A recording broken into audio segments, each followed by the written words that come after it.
Alrighty, ladies and gentlemen, and we are back. This is a special video. As you can see, I got Chrissa here with me and Doom. It's important because we're all hip-hop heads, and in hip-hop, the conversation has been nothing but Donda, CLB, and we figured we'd jump in it. Doom, how you doing today, bro? I'm good, man. I hope the listeners is as excited for this as I am, because I've been waiting. Yeah, I've really been waiting. This is something that we've been talking about in our group chats for weeks. Like, we've been the lead up. There's multiple layers to this conversation. Which album's better? But then who won the beef? There's like how many L's were given. We're gonna break it all down. But joining as always, how you doing, bro? In person with me. It's been a while. Bro, it's been a while since we've been on the same couch, man. Shit crazy, bro. We gonna fuck them up with enemy talk. Yeah, no, that's a fact. That's a fact. So where should we get started with this? I guess because me and Doom on the Bros Who Think pod gave our thoughts on both Donda and CLB. I think, Chrissa, you should start it off and just give your, like, I guess, semi-review, because I said I got 7 songs for Donda Strong, 7 strong songs. I think it's mid, but it's a good mid. I said if we want to reclassify Kanye as this DJ Khaled P. Diddy, but the best version of that, I'm okay with that, and that might switch it to a 10, because I'm thinking you take away those Kanye bars, get more features, this album's an amazing album. But if I got to include the bars, I'm going to say it's strong mid, 3.5 out of 5 stars. Doom gave CLB 10 out of 10, but he said it's a boring 10 out of 10, a safe 10 out of 10. Yeah, I'm going to fuck with, because I really fuck with Donda, so I'm just saying just Donda right now. Let me see, 1, 2... I forget how I want to say I had 11. I counted the other day. I said I had 11 strong songs out of 28 because I didn't want to count, like, we got Jail Part 1 and Jail Part 2. I didn't want to count Jail Part 1 and Part 2 because first of all, because I love Jail Part 1, but I did not like Jail Part 2 for obvious reasons. You know what I'm saying? We can get into that afterwards, but for sure, I'm not counting the second parts because at the end of the day, I liked Junior. But I don't want to count Junior Part 2 and Junior Part 1 as 2 songs because Junior Part 2 is basically Junior Part 1 with a Ty Dolla $ign verse. Yeah. Which is cool because I do fuck with the Ty Dolla $ign verse, but I don't listen to Junior Part 1 now that I got Part 2. Yeah. But I do fuck with this album. Like, as far as what we got, like, it's really 18 songs without the doubles or whatever. 17 songs without the intro, you know what I'm saying? But it's a strong batch, you know what I'm saying? The hit to miss ratio is strong on here. And the misses don't miss so far off that they're trash. And me, I was expecting it to be garbage because Jesus is King was garbage to me. Like, that shit, it had certain songs on there that I really like. Like, I love On God. I loved what was the song called with Kenny G? Ask Doom, I don't know no names of them things. Yeah, I'm bad with titles, but I know what you're talking about. That's how I know them albums didn't resonate with me. It's a song featuring Pusha T and Kenny G, and Kenny G was playing a saxophone on it. I'm a sucker for Kenny G. Like, my godmother put me on Kenny G. So this is not a Jesus is King, but I'm saying the trajectory of Kanye for me was low. It was going down. Yeah. Like, I didn't like Ye, and I was expecting this to be another trash album in the batch of trash Kanye albums as of recently, or not even trash, but mid. Because I don't think Ye was even. I don't want to say Ye was trash. The EP, it just was low tier mid because he didn't give me a lot. It's super bad mid. There are certain songs on there that I really did like, but certain moments, and it just wasn't good as a whole. So this one came out, and I was sitting there, bro. Me and Doom, me and Fade. I don't know if me and you talked about it too. Matter of fact, we did on the way to DreamCon. But I was just sitting there like, man, I'm not expecting it to be good. No, bro. I'm just not expecting it to be good. I don't know what to expect. After the first 2 live streams, I was sold. Like, I was sold. I heard Cardi on there. So you was in it. But I was still skeptical. The live streams made me even more cringe. And see, this is something that Doom's gonna get on, so I don't want to take his point, but I'm looking at it as a whole. And this is a problem with me. I got to separate the music from it by itself. But I'm looking at this as an experience. This nigga charging $50 for 5 tenders, my nigga. Oh, yeah, $150 for t-shirts. I'm already looking at this like, what is this nigga doing? He's trying to placate niggas about religion to sell this album. I feel like after we talk about the music, we need to talk about the rollouts too, because those are 2 complete different, for sure, complete different battles. Yeah, for sure. For sure, as far as the music goes, I love majority of Donda. A few parts felt lackluster, especially when you when you see things that were cut from the album as far as features, as far as songs, you know what I'm saying? But grading the album as it is without the knowledge of the features, like separating that and just grading the album for what it is, it's a great album to me. I would say it was definitely a 7 out of 10. Recently, I've been saying 6 out of 10 because certain things do have me sour on it. But as far as my first reaction of listening to it and just like the first album, I was like, my breath was taken away. Like everybody on Twitter wasn't overhyping it when they were saying it's like a movie. It felt like I was part of something bigger than an album. You know what I'm saying? But for what it is, the album is solid. And see, if we're going out of 10, I'm at like a 6 out of 10. Like I said, 3.5 stars out of 5 stars. I think the 6 is The 6 disrespectful. Is the 6 too much? That's What if I say disrespectful. 6.5? I still say disrespectful. I'm gonna stick with my 3. Because 6.5 to me is below average. Okay. Like I think the average like baseline for All right, well, I'm gonna stick a at good 7 out of album 10. is a 7. I'm gonna stick at 7 out of 10. I'll accept a Okay. 7. All right, I I accept give a you 7 7 out of because I think anything lower to a 7, it implies that it's I ain't bad gonna lie, I would to do me. it with- That's just not bad, but average. I think that shit was not. That Yeah. was Okay, but average. and I think that's Yeah. fair because, like I said on the pod, and I'm gonna say it here, the music is great. The music is great, and see, I think we all have different criterias, but one for me is I look at production, lyricism, how it would sound live, and just the conception, like how does it sound cohesively, and the music and sound live parts, those sliders are all the way up. The others may be lower, which puts me at the 7 where I'm at. Now, Doom, you can say and how you feel about the I album, need just you, so the people who are watching this video can know. That's a bet. So I need you to remember those guidelines For though, sure, I like those got you. categories of how we rank. Because when we unpack it, I want to Got use you. that.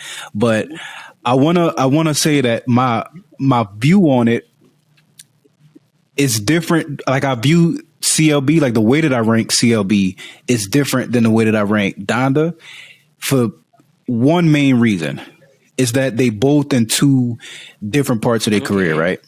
So you got one that's like, I think he's at like the pinnacle. Like this is like the max that it'll be. Drake is like at, he's that nigga. You know what I'm saying? Like he was soon as he announced CLB in January, niggas was itching since, you know what I mean? And for Ye, he's kind of like, I don't want to say like a shell what he was because he's not that, but he's like, he's not Biggest the nigga in the sauciest world. Yeah, nigga in the for sure. game right now. You know what I mean? And he was that at one point. So we can't forget that. But I do want to bring up what Chrissa was saying about how Jesus is King and Ye might have not been his strongest offerings, right? So I had Ye. Me personally, I really like Ye. But I'm not going to defend Ye like I defend Donda because I understand how that could be trash to somebody. Like if somebody said trash, I'm not going to war with them about it. You know what I mean? Ass. But in the reverse, lower tier, me. But in the verse, Scorpion on further of review, super mid.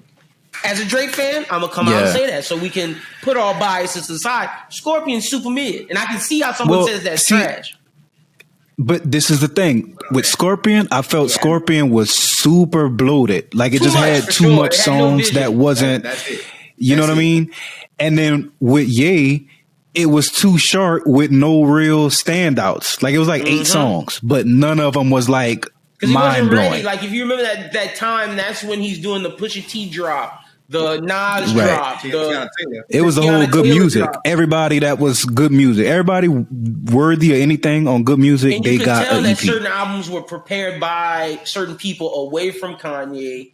And at that time, Tiana had a whole different album. And it's on record that he kind of messed up the flow of things, but that was at that time period. So I can understand how the music coming out of that time, if it's not Pusha T who kind of took control of it, sounds a little muddled. I'm not gonna lie, no cap. Kid C Ghost album was iconic, and I would love to hate on Kanye and say just because of Cudi, but that album was iconic for both performances and the collaborative effort. I feel like Kanye he had a lot on his point, like where that one shines. I feel like that one got more love than compared to the Nas album, compared to the his own album.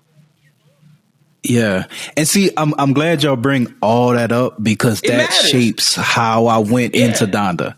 You know what I mean? So like with Donda, it felt like and obviously this is debatable, but it felt like Kanye's trajectory was starting to decline musically, right? And so a lot of people going into the release, like Chrissa said, they didn't really have any expectations. Like they were just like, yo, this could be ass, it could be good. I don't know. I'm gonna just wait and see. But when it dropped, I was like, all right, this is not Ye. This is not Jesus is King. He like actually putting his best effort forward. You know what I mean? And then in doing that, he brung in a lot of features. He showed that like, all right, now I'm taking the producer reign. Like I think Ye has worked himself to where he like that veteran artist in the game where people trust his ear. Even though that Ye run where he did the good music EPs, like people kind of questioned it a little bit. Mainly the Tiana one. That's why I'm glad you brought that one up, because even what I thought, Tiana shit was perfect. I thought that was amazing. She had the best EP out of all of them. It went Tiana, then Push, then Ye, which is crazy because you would think Ye would be the main draw, but Tiana had the best album out of everybody. I just think that after that, with the whole like perspective on that, people was looking at Ye like, all right, maybe he losing his Ye-ness. You know what I mean? And I think this showed that he wasn't. Because I really enjoyed, like from track 1, which we gonna exclude the intro.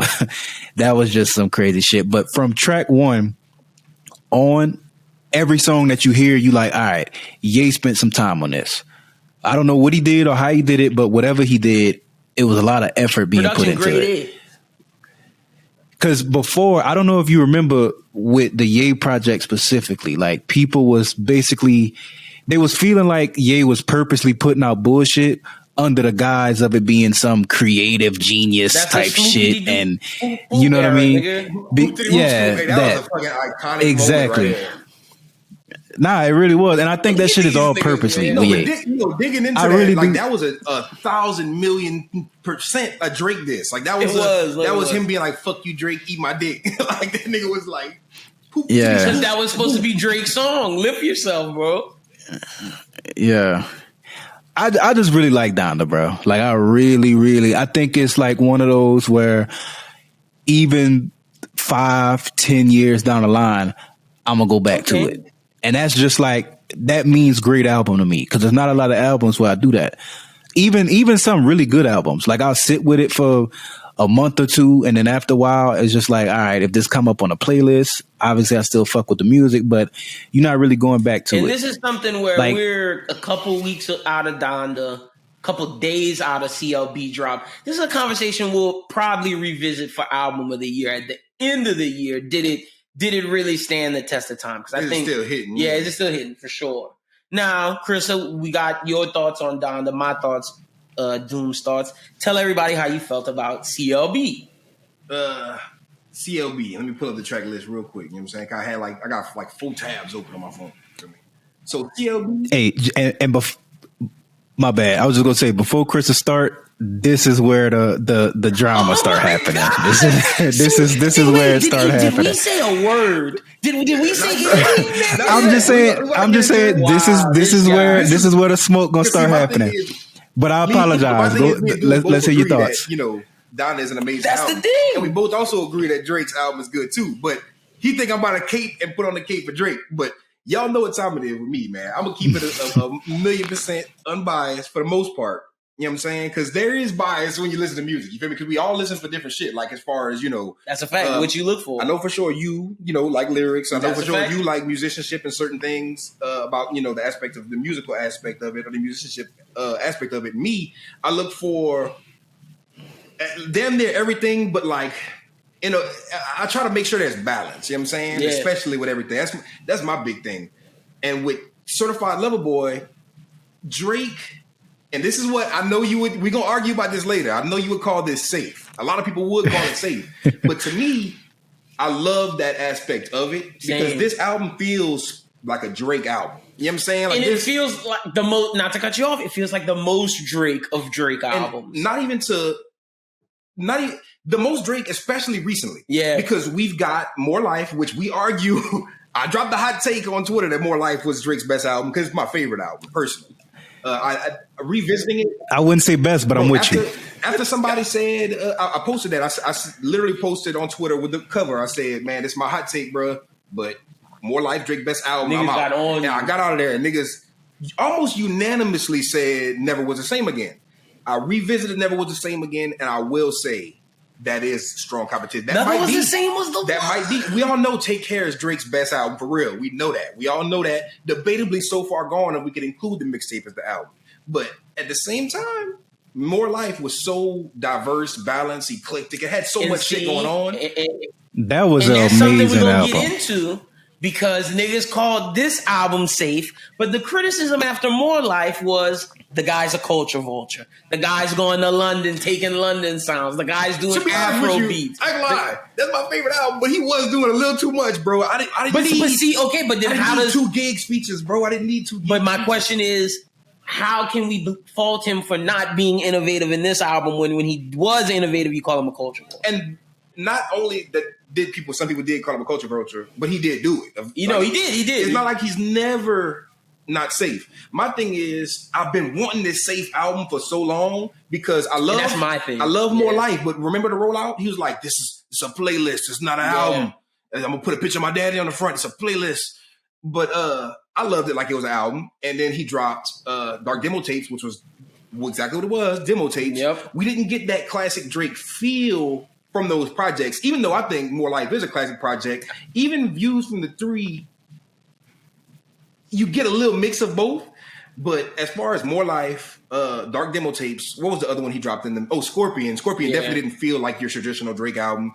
It was a bunch of hits, and he tried to do an A-side, B-side type thing. And to try to please everybody. I did appreciate that because I'm like, I don't want certain bags of songs from Drake, but I do want certain bags of songs from Drake. And I like that album because I respected the fact that he was being honest with, like, not everybody's going to like this whole album.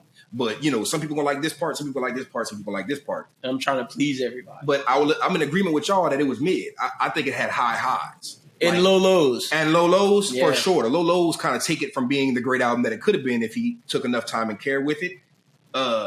Plus, he was dealing with a lot going on, so he was like kind of struck with what was hit. That was right after the beat, you feel me? So he's like, okay, I got to do certain shit, realign certain shit. I don't think that album was intended to be that album. No, I don't see that either. Whatever the case may be, last 3 albums, same thing with Kanye. I feel like Drake has been on a downward trajectory, not as far as perception-wise, because he's only getting bigger with every album, because he always had that one hit, like the one dance. But in terms of closeness to a classic is... But with this album, I didn't know what to expect, right? Because Kanye and Drake are clearly in competition. And the only reason why I'm saying that is because I know Drake, because Kanye dropped first. We couldn't talk about that before because Kanye was the move maker. Like, and we can say that he was trying to drop on Drake's date. He was. Well, his label wasn't trying to do that. The thing with Ye is Ye was dropping, but Drake wasn't dropping much. So Drake's just sitting there quiet. You know what I'm saying? So I feel like when he dropped this, the first thing I saw was the track list, and the track list did not impress me. I said, damn. Well, actually, the features was rolling out. And I was sitting there, you know me, I was waiting for the Uzi feature. I was waiting for the Toronto Billboard to be like, oh, the Weeknd's on the album or some shit like that. I didn't really get that. And I'm sitting there looking at Drake like, bro, Kanye's pulling out all the stops. You got to do something. And I remember I said in the group chat before it dropped, I was like, son, I don't want to see your traditional fucking features on the same album. I was like, bro, if I see a Rick Ross feature, I'm going to feel played. If I see a Future feature, I'm going to feel played. And you saw both of them. And I was so happy when I heard this shit. But when I'm looking at the track list, because after you see the features, I'm sitting there like, even in the group chat, I'm like, son, I think he's holding out some surprises. I think he's just, this ain't all the features. I feel like he's just teasing some features. But then the track list dropped right the night of, I think the track list dropped right before the album dropped, like an hour before. And I looked at it and I was like, yeah, it was. What you were saying? My bad. I was just going to say it was when it was supposed to drop at midnight. Then he pushed it to 2 and gave us the track list at midnight instead. And I don't know if you remember, but I wasn't mad, but I was not happy. I was sitting there like, I was like, damn, son, okay, Jay-Z, you did songs with Jay-Z before. That's going to be crazy to hear. But I'm like, damn, Lil Baby feature. And I'm not saying this to kind of like these artists, but it's because, like you said, I really didn't want to hear him be too safe, especially after hearing you predict that he's probably going to be safe. And if I'm having a criticism of this album, is in a criticism of Drake, start working with different people. And that's not a negative for this album because I think this album's features shine bright, but I think it's the same people. The reason why I'm trying to save this point for when we get into the argument about the album But a lot of the reasons why I do love the features that he put on here is 'cause I feel like it was very strategic placement, and I feel like it was very Drake. I was saying some shit about the Rick Ross feature, but on this album we get a Rick Ross feature, and it's an iconic Rick Ross Drake collab. You know they have like 10 of them right now, and a great Lil Wayne verse to that. And Ross and Drake have snapped on many a song, but outside of a Khaled feature or something, you don't really see anybody featured on those Ross and Drake moments. The only time you really see it is on a feature, like while they had them both on Diced Pineapples. Yeah. But at the same time, like when Drake and fucking Ross get in that bag, nigga, that's a classic bag, and niggas love seeing that. Like and to throw Wayne in that, it just makes it a moment. It made it a moment for me for sure, and I loved all three of their verses. I loved all the features, but just to kind of wrap it up, because I didn't say too much about the album, but we all know I did love the album. I loved a lot of songs niggas hated, like Way Too Sexy. To be critical of it, for sure, TSU, Waste of Space ass song. Oh. Me and Lynn heard that last year. Yeah, it was out. When it leaked, I was like, thank God this shit leaked, because I don't want to make the album. And that shit made the fucking album. Super mid. You know, I didn't hate In the Bible, but I didn't love it. You know what I'm saying? It wasn't a banger. And that's where I said Kanye has 11 songs. I feel like Kanye has 11 strong songs. I'm behind, like a million percent, that I don't feel like are just good songs, great songs. I feel like they're great songs. And whereas Drake, I'd probably say 16 songs is like that, for me. I'd probably take 3 away for good grades, just because there's some of them that I know are personal favorites that may not be, because there's certain shit that I like about this album that a lot of people don't like. And let's just throw it out there, Way Too Sexy. They got my timeline in shambles. And the thing is, let me say this, because niggas went out this weekend, Labor Day. I didn't think about that. The DJ said that Way Too Sexy was the song that went off the most all weekend. The DJ for Cleveland Cavaliers, DJ Steph Floss, said he played it 5 times, nigga. 5. Hey, and I'm not gonna lie, I talked to one of my little partners, because I feel like I'm at a stage where I don't do that no more, man. I'm not in the clubs every weekend, and those type of songs, you need that experience for it to resonate. Like, I know songs hit different. Like, at least me, I look at Meek song, Dreams and Nightmares. That song go way harder just because I know what it's like when the shit play in the club. Like, I know what it's like to be in the club in that energy. So when I hear that song, it reminds me of that energy. And I know that Way Too Sexy does that for niggas. So, I saw videos of it. They had niggas fist pumping, niggas was humping the air, bitches was on their hands, and like it was wild in the club this weekend with that. But that's what kind of song it is, though. Yeah, like, when man. you think about a lot of the traditional hits in history, we get a lot of hits that are solid music-wise, because music is supposed to be, you know, musically great. And you'll get like a lot of like Kanye West's first big hit, All Falls Down, beautiful song. You'll get these Ludacris songs where he's like doing beautiful songs, beautiful music with beautiful features. But then you got them Ludacris songs like Get Back, you don't know me like that. And for the time, that shit had the streets on lock, nigga. This nigga had a song called Roll Out, Roll Out. And it was just the simplest shit. Nothing more than just an anthem to rile you up and make you feel away. And Way Too Sexy is one of them things that made me just dip my fucking Vampire Cardi dance on, bro. Like, I be sitting there just like, this guy. You know what I'm saying? whoa. And to not dick ride Drake, for sure, Future is my favorite part of that song. Future saved that song. Drake gave minimal on that song, but I feel like he put it together. I can admit, Future had the best verse on that song. Yeah. Well, this my thing. Once I saw the video and I understood the vibe of the song, because like the video was like extra fun. Like it was like one of those things where it was like, these niggas are obviously just having fun. For sure. And so when you look at the song like that, you appreciate it different. And that's all I was saying the other day. I'm just not gonna lie, it's still not gonna make the rotation for me, but I understand the appeal. Like, I will say that if he was in I a understand car the appeal with us and one of us put Way Too Sexy on, he asked him to stop the car and get out. That can't happen. A group full of niggas listening to Way Too Sexy, it just that's not it. I have to hit the ejector seat. That's not it. So we listen to Way Too. So my girl, that's not it. I would think she was tired of hearing this shit by now, son. I've been playing this shit so much, but she at first I feel like she didn't really fuck with it and didn't really understand the appeal. But now I feel like that's her favorite song too. Not literally, but I feel like she jammed into that bitch. She putting it on. I'm not even putting it on no more. You feel me? But all I gotta say is, I'm gonna wrap this up before I pass it to you, right? Okay. I know you got a lot to say about it too. Yeah. I gotta be overly critical. Because I am infamous on Twitter. And if you ask me, I'm infamous on Twitter. Like I think about it like this, because I'm an artist and I rap, right? Mm-hmm. And Drake's the biggest rapper in the game, right? And I am a fan of Drake. I've been listening to Drake since high school. I look at it like, what if I would ever to meet Drake and be like, hey, I need a feature? If he would scroll through my Twitter, he probably wouldn't do that feature. I'm not gonna lie to you, so I've said some egregious shit about Drake and it's up there. Don't go look it up, Drake, if you're watching this shit. But I'm a fan of you. But I'm very critical of Drake because I remember there was a point in time when Drake dropped, you know what I'm saying, Take Care, and niggas was like, oh, you just a light-skinned emotional. And niggas was standing up for him. Bro, all light-skinned niggas had to suffer for Drake mistakes. Like Drake did shit that had all us light-skinned niggas get looked at a certain way. It's like, I don't sleep with my toes. Just weird shit. Like niggas would just. So I'm very critical of Drake because he do a lot of corny shit that I'd be like, son, see, that's why they get on light skinned niggas, because you do shit like this and it's undefendable. And that's been from the jump. But as far as the music, I've always loved the music, and I feel like he's always shined through the adversity because the music is so good. But on this fucking record, you get some. I know you're not gonna say it, but Girls Want Girls. It's a great song. The more I listen to it, but it was just certain parts on it. I don't think, because people, like a lot of stuff dealing with the LGBT community, somebody be like, how is that a criticism? No, that's what I talked about this on Monday, and see, you was quiet on Monday. When niggas hit a pod, you was quiet. Look at his face. Look, because he know he was quiet. They being sensitive or what? Be honest. I'm not. Let me not. Nah, they definitely being sensitive. I don't. This is why I feel like you're not being sensitive. I don't listen to that and be like, "Whoa, you wildin'." That was not my reaction. I gotta defend it because this is why I don't sensitive, right? Because Boosie goes off the deep end.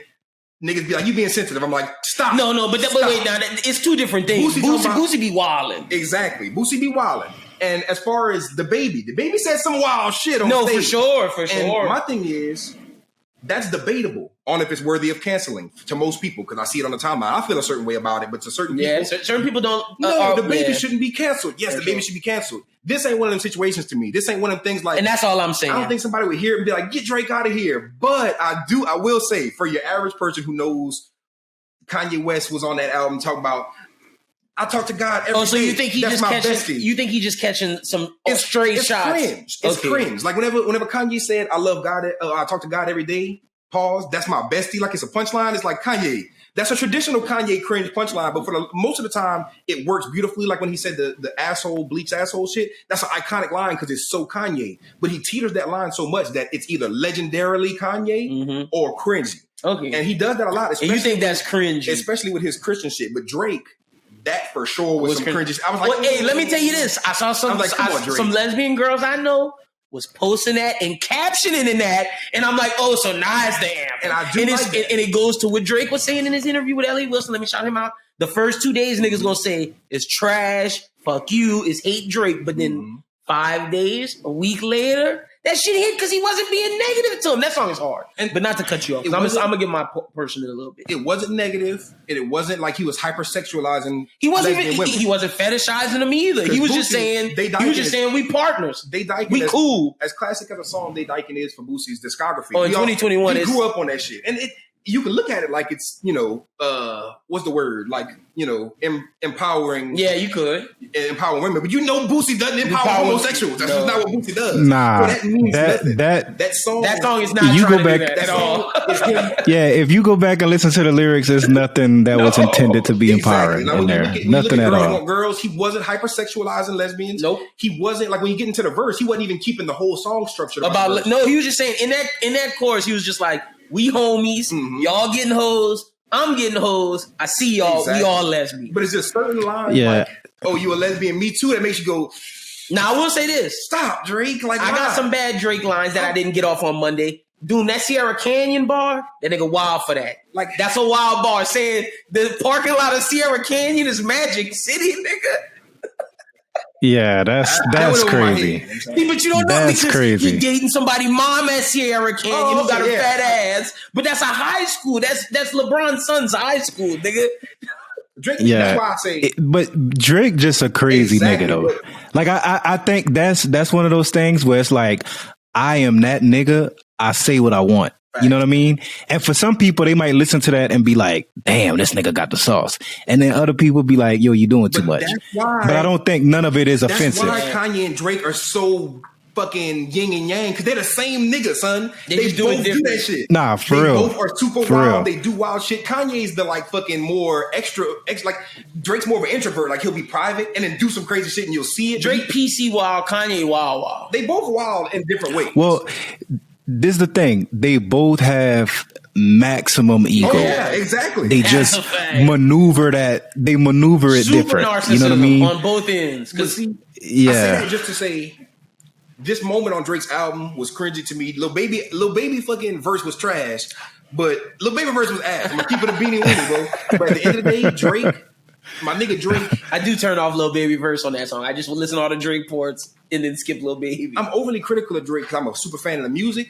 But as far as the shit he be saying, sometimes I gotta look over it because sometimes it's a little cringy. Sometimes it's like, why would you put that bar in there when you know people talk about you like this and certain things, like you're painting yourself a certain way to keep the haters going.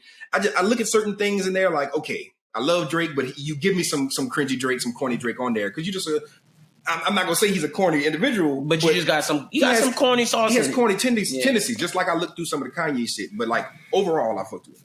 Hell yeah. Okay, so for me, I think this album and it is safe. But when you look at the marketing, when you first saw the first video of it, it's him going through all of his moments. So to me, I feel like this is a tying together of all those past moments to this, and it's for his fans who've been there from the jump. Because if you're a day one fan, you've waited to hear songs like Poppy's Home. You've waited to, even if it's cringy. Girls Want Girls is an epitome of a Drake sing song from that early Take Care era. If you hear In the Bible, that's if you're reading this too late, Madonna type shit. It doesn't hit like Madonna, but that's the attempt I think he was going for. The Love All, that's also in that sing song. You can say that Girls Love Beyonce type, but still combining it with Jay-Z. Fair Trade reminds me of Company. It doesn't hit as hard as Company did or Sicko Mode, but it's from that era, and I think this is a distillation of his career. Now, for me, I got very few misses on this album. I'll give you Way Too Sexy's a miss if you want it.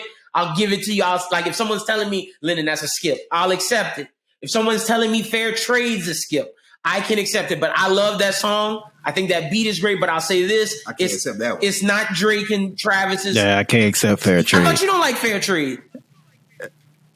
Nah, I don't. I'm saying, I thought you meant you were saying it was fine. I'm saying you I wouldn't put it as a miss. Like niggas saying that shit is ass.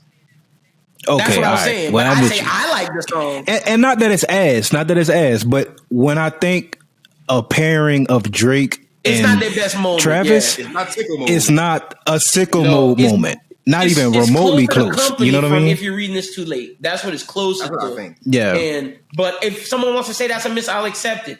But in TSU, maybe, because I like that song. I like how he switched it. But like Chris said, I've been hearing that song for forever. So like, I didn't expect it to be on the album, but I get why it's there. But when you tell me Poppy's Home, Girls Want Girls, In the Bible, Love All, In Too Deep with Future, oh, Pipe Down, oh.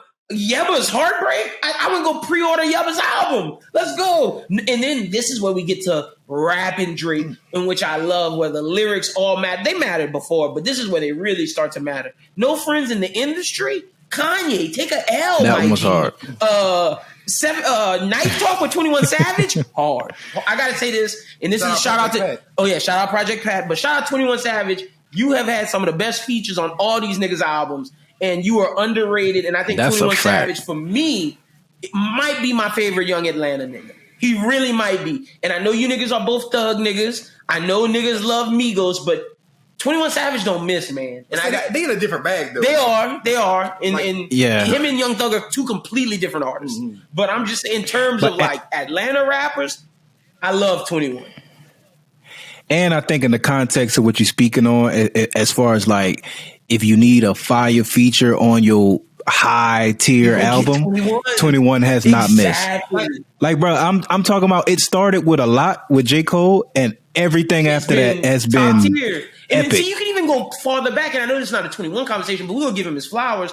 The album with Morgan Freeman, that album was fucking hard. I don't want to say what I want to say. I like that's a fact. Oh, you hating on Savage? No, I love 21 Savage, but it's the opposite. People are gonna say it's too much. But who else do you know that does these feature strings? I don't know anybody that has a feature string better than 21 Savage. 21 right now for sure. Besides Andre 3000, son. Like, not saying that, but Doom said on higher tier albums, because 21 Savage don't do no bullshit features. At least right now, I can agree with you. The lowest feature I've seen 21 Savage do lately, and not lowest, but least mainstream, is I want to say 88 Rising album with Rich Brian. Oh yeah, I remember that feature, and that was hard too. I want to say it was a couple Asian rappers on the song. Yep. 21 embraced it and killed it. Crazy feature. I'm saying he's doing that on the side of, like, he did the Saw soundtrack. Yep. He did the Mortal Kombat soundtrack. He did. I think he did Suicide Squad too. There was another one. I know there was 3. I'm sitting there like, God damn, 21. It might have been Shang-Chi, the new Marvel movie. It's one of them. I know what you're talking about. He was on a goddamn lot. He been on the craziest feature string, and the only other person you look, and when you see they feature on it, you get excited for is 3 Sacks, because you're like, yes, they put it. And I'll say this: Lil Durk said he was on a Lil Wayne feature type run. No, it's 21 Savage.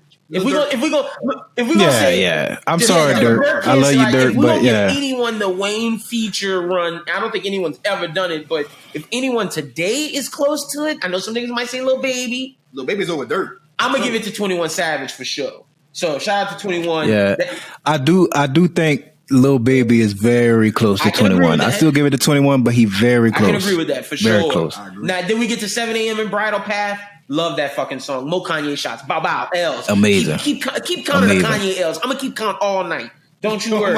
Race my mind. Fire. Fountains with Tim's. This is the only one dance controller type song, which I appreciate because he didn't give us Hotline Blinks. He didn't give us Tootsie Slides. I'll accept one of these, and I like Fountains with Tim's. I think it's hard. Now, an R&B song that if a nigga was like, yo, Lynn, you caping for Drake. If I got to say one R&B song is bad, is the Get Along Better with Ty Dolla $ign. Now, that is bad, but it just feels like a throwaway off the Ty Dolla $ign Division album. And that's not Drake's fault, but I listened to that Ty Dolla Division album a lot, and Doom knows we reviewed that a couple weeks ago, and it just sounds like a throwaway. Now, I Miss You too with Kid Cudi.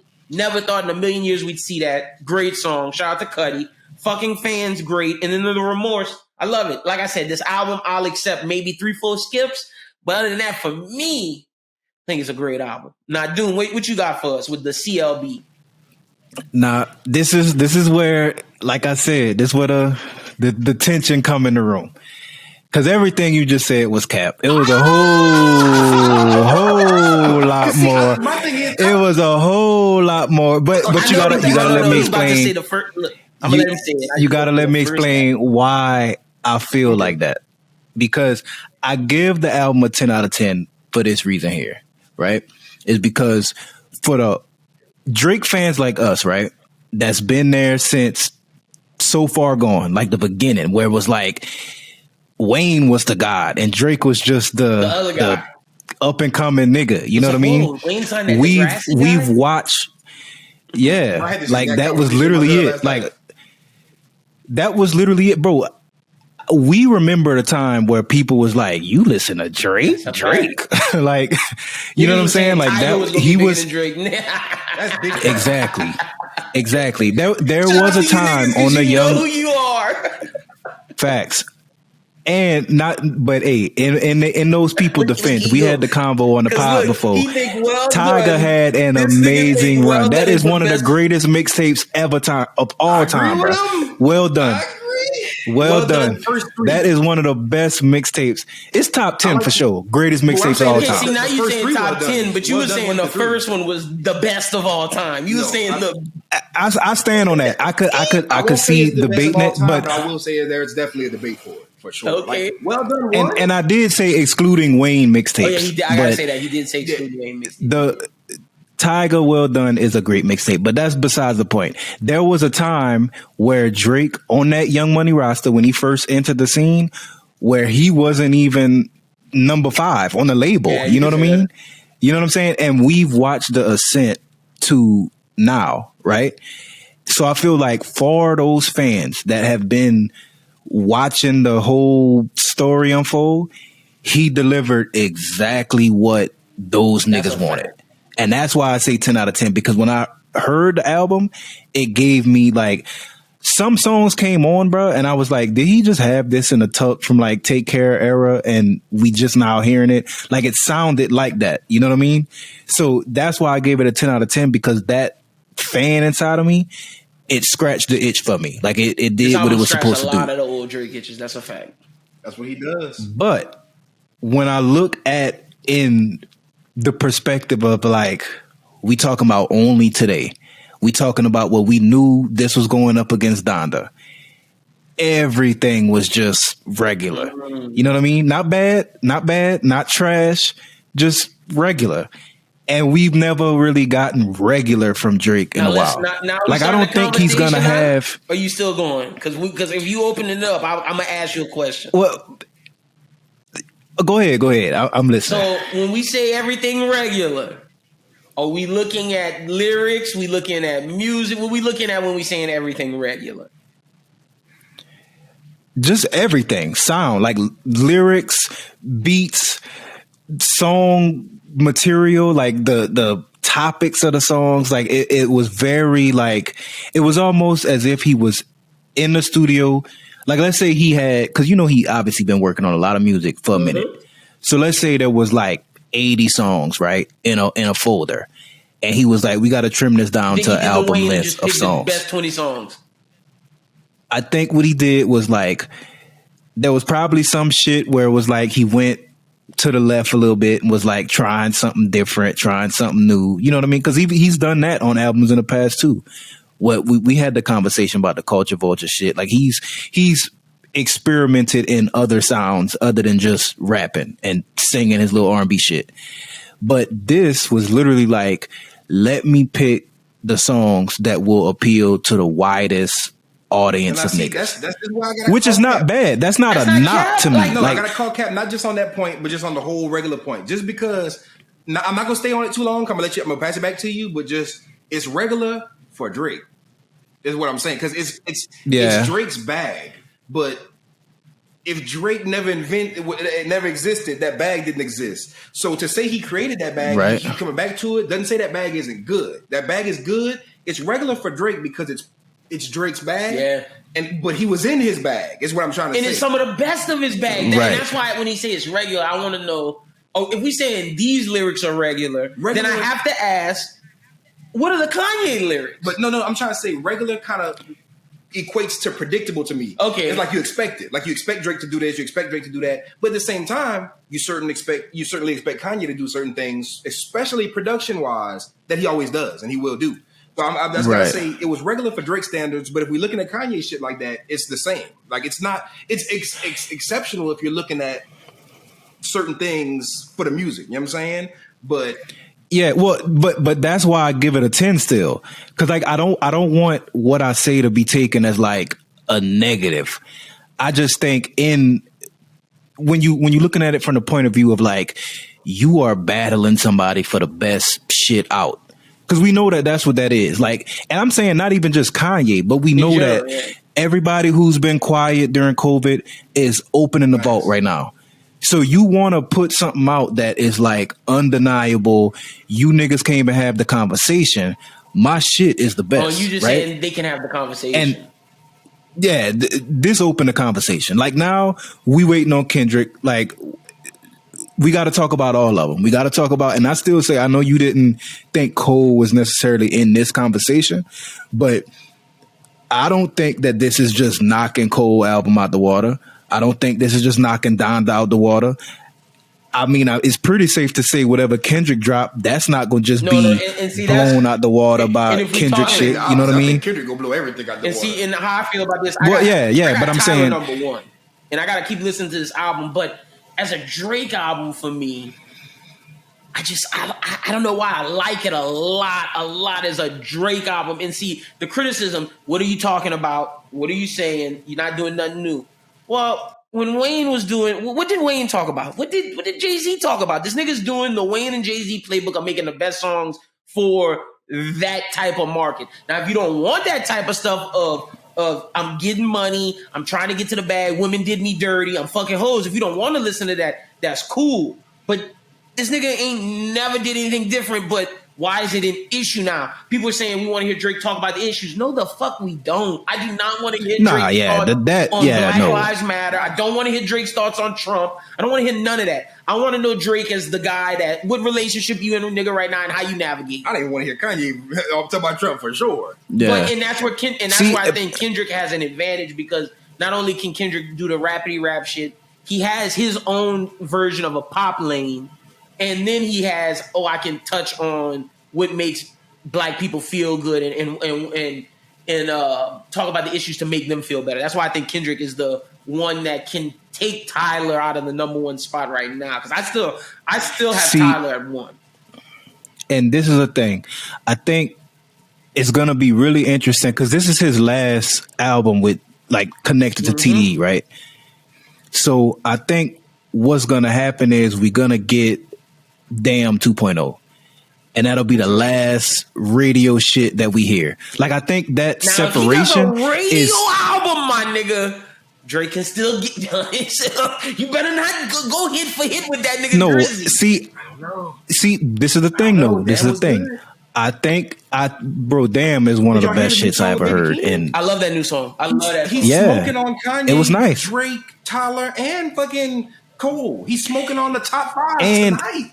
I'm glad that you said that, because this all goes into my criticism of CLB, right? Because that right there let me know that Kendrick, when he dropped, he doing what I thought Drake was going to do, which is I'm addressing the number 1 spot. We gotta look at it for what it is, because these drops right here from these S tier people is to claim that number 1 spot. And I don't think that I'm go to my fan base and I'm gonna give my fan base what they want. Hear me out with this one, because I think Drake's not hungry, right? So it doesn't sound like Drake's coming at it with the same energy to come at it. And this is where I think it makes a big difference in everything. Kanye was going 100%, giving 100% effort. That's I'm not gonna say Drake wasn't giving 100%, but Drake, no. But I know what you mean. Drake made it look like 80%, because Drake's sitting there I don't want to make it look like I'm stressing or sweating you niggas. Drake wanted, and this is just me looking at him from the outside looking in, knowing Drake. Drake's sitting there nigga, I'm at the top and I've been at the top. Y'all niggas gotta fight me for the number 1. I'm not fighting with y'all niggas. I'm gonna drop my regular album, and that's why I feel like you don't see Big Drake roll out. You see Big Kanye roll out, because Kanye's look what you going up against. And Drake's and I'll say this, where I don't think Kanye won that battle, I think Kendrick can easily win that battle. It just depends on what Kendrick we get, though. I think people, we're in an era where we haven't gotten Kendrick in a while, and people are overly critical of shit these days, especially after the pandemic. And they might be overcritical of a Kendrick album. You know you want Kendrick to come with Good Kid, Mad City energy, To Pimp a Butterfly energy, but I feel like Doom said, he's going to come with another Damn. And that's where if he come with Damn energy, niggas might get on it. My thing is, he makes super great music, just in general. But if it's like that Baby Keem shit, then I can't argue to be concise.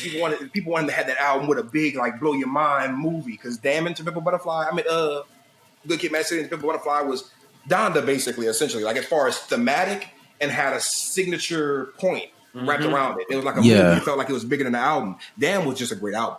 And I'll say this.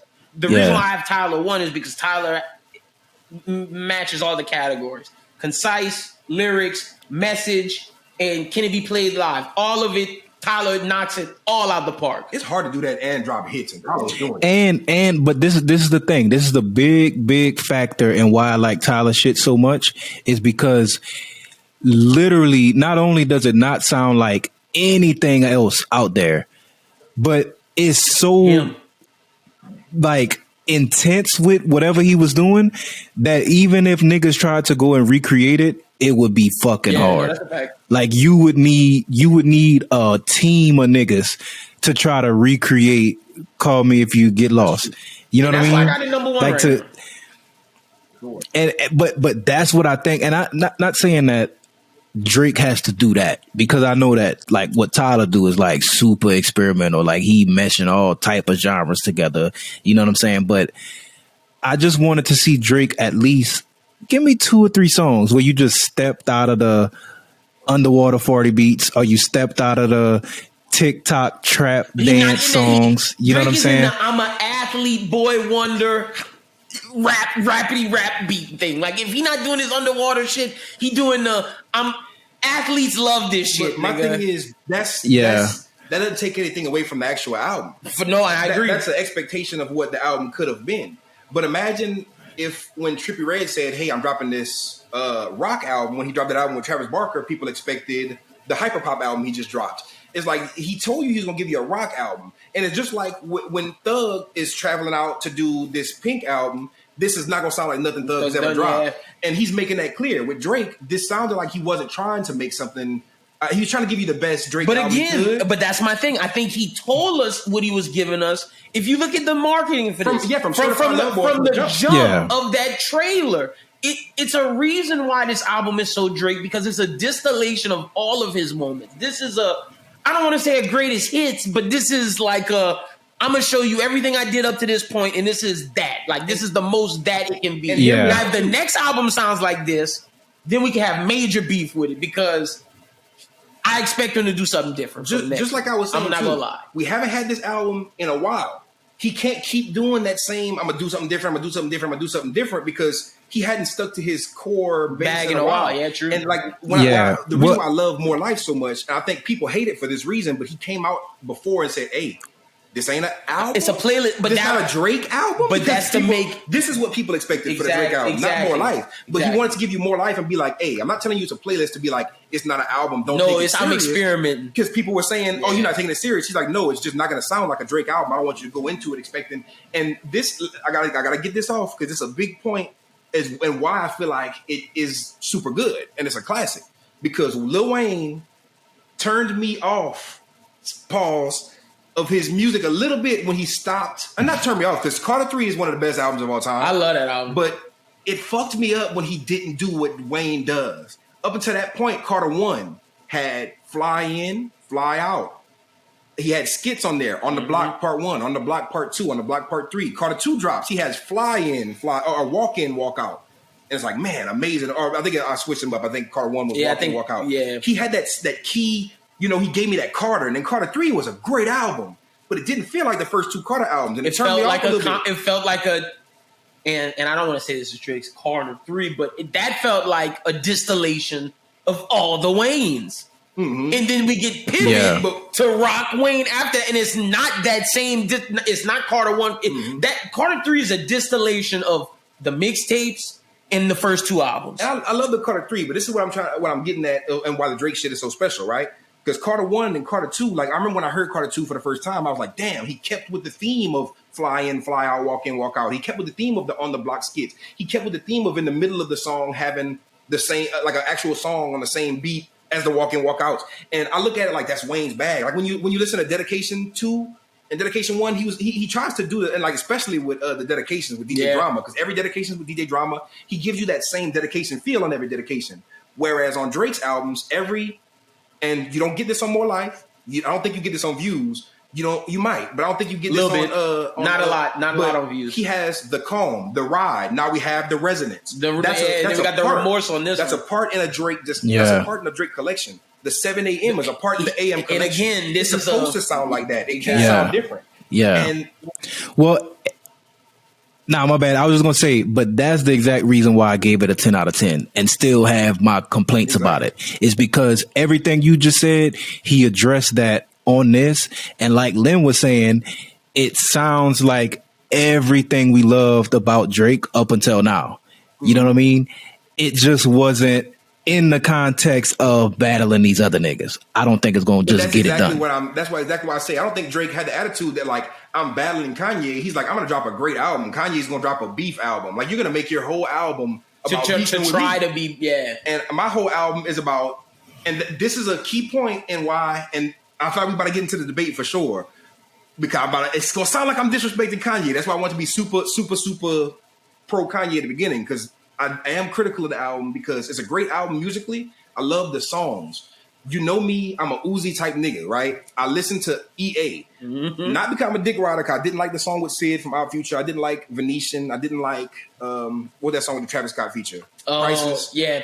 But I love the first half that everybody hated because it was straight bangers, straight hits. It had that energy. Like Silly Watch, Nigga, I'm surprised niggas telling me, but like, bro, and I'm not subtweeting you, dude. He's I'm not. smiling. I know he's smiling. But no, I'm talking about like Twitter. I would see niggas be like, "Oh, that was 2 notes." Niggas hit the note on the piano. I'm like, "No, it was cool though. It doesn't matter." So the song was cold. Like songs like For Real, not For Real. That was Love Is Rage 2. But basically, what I'm trying to give you is, I could feel that energy from songs, and like Junior Watanabe on My Wrist.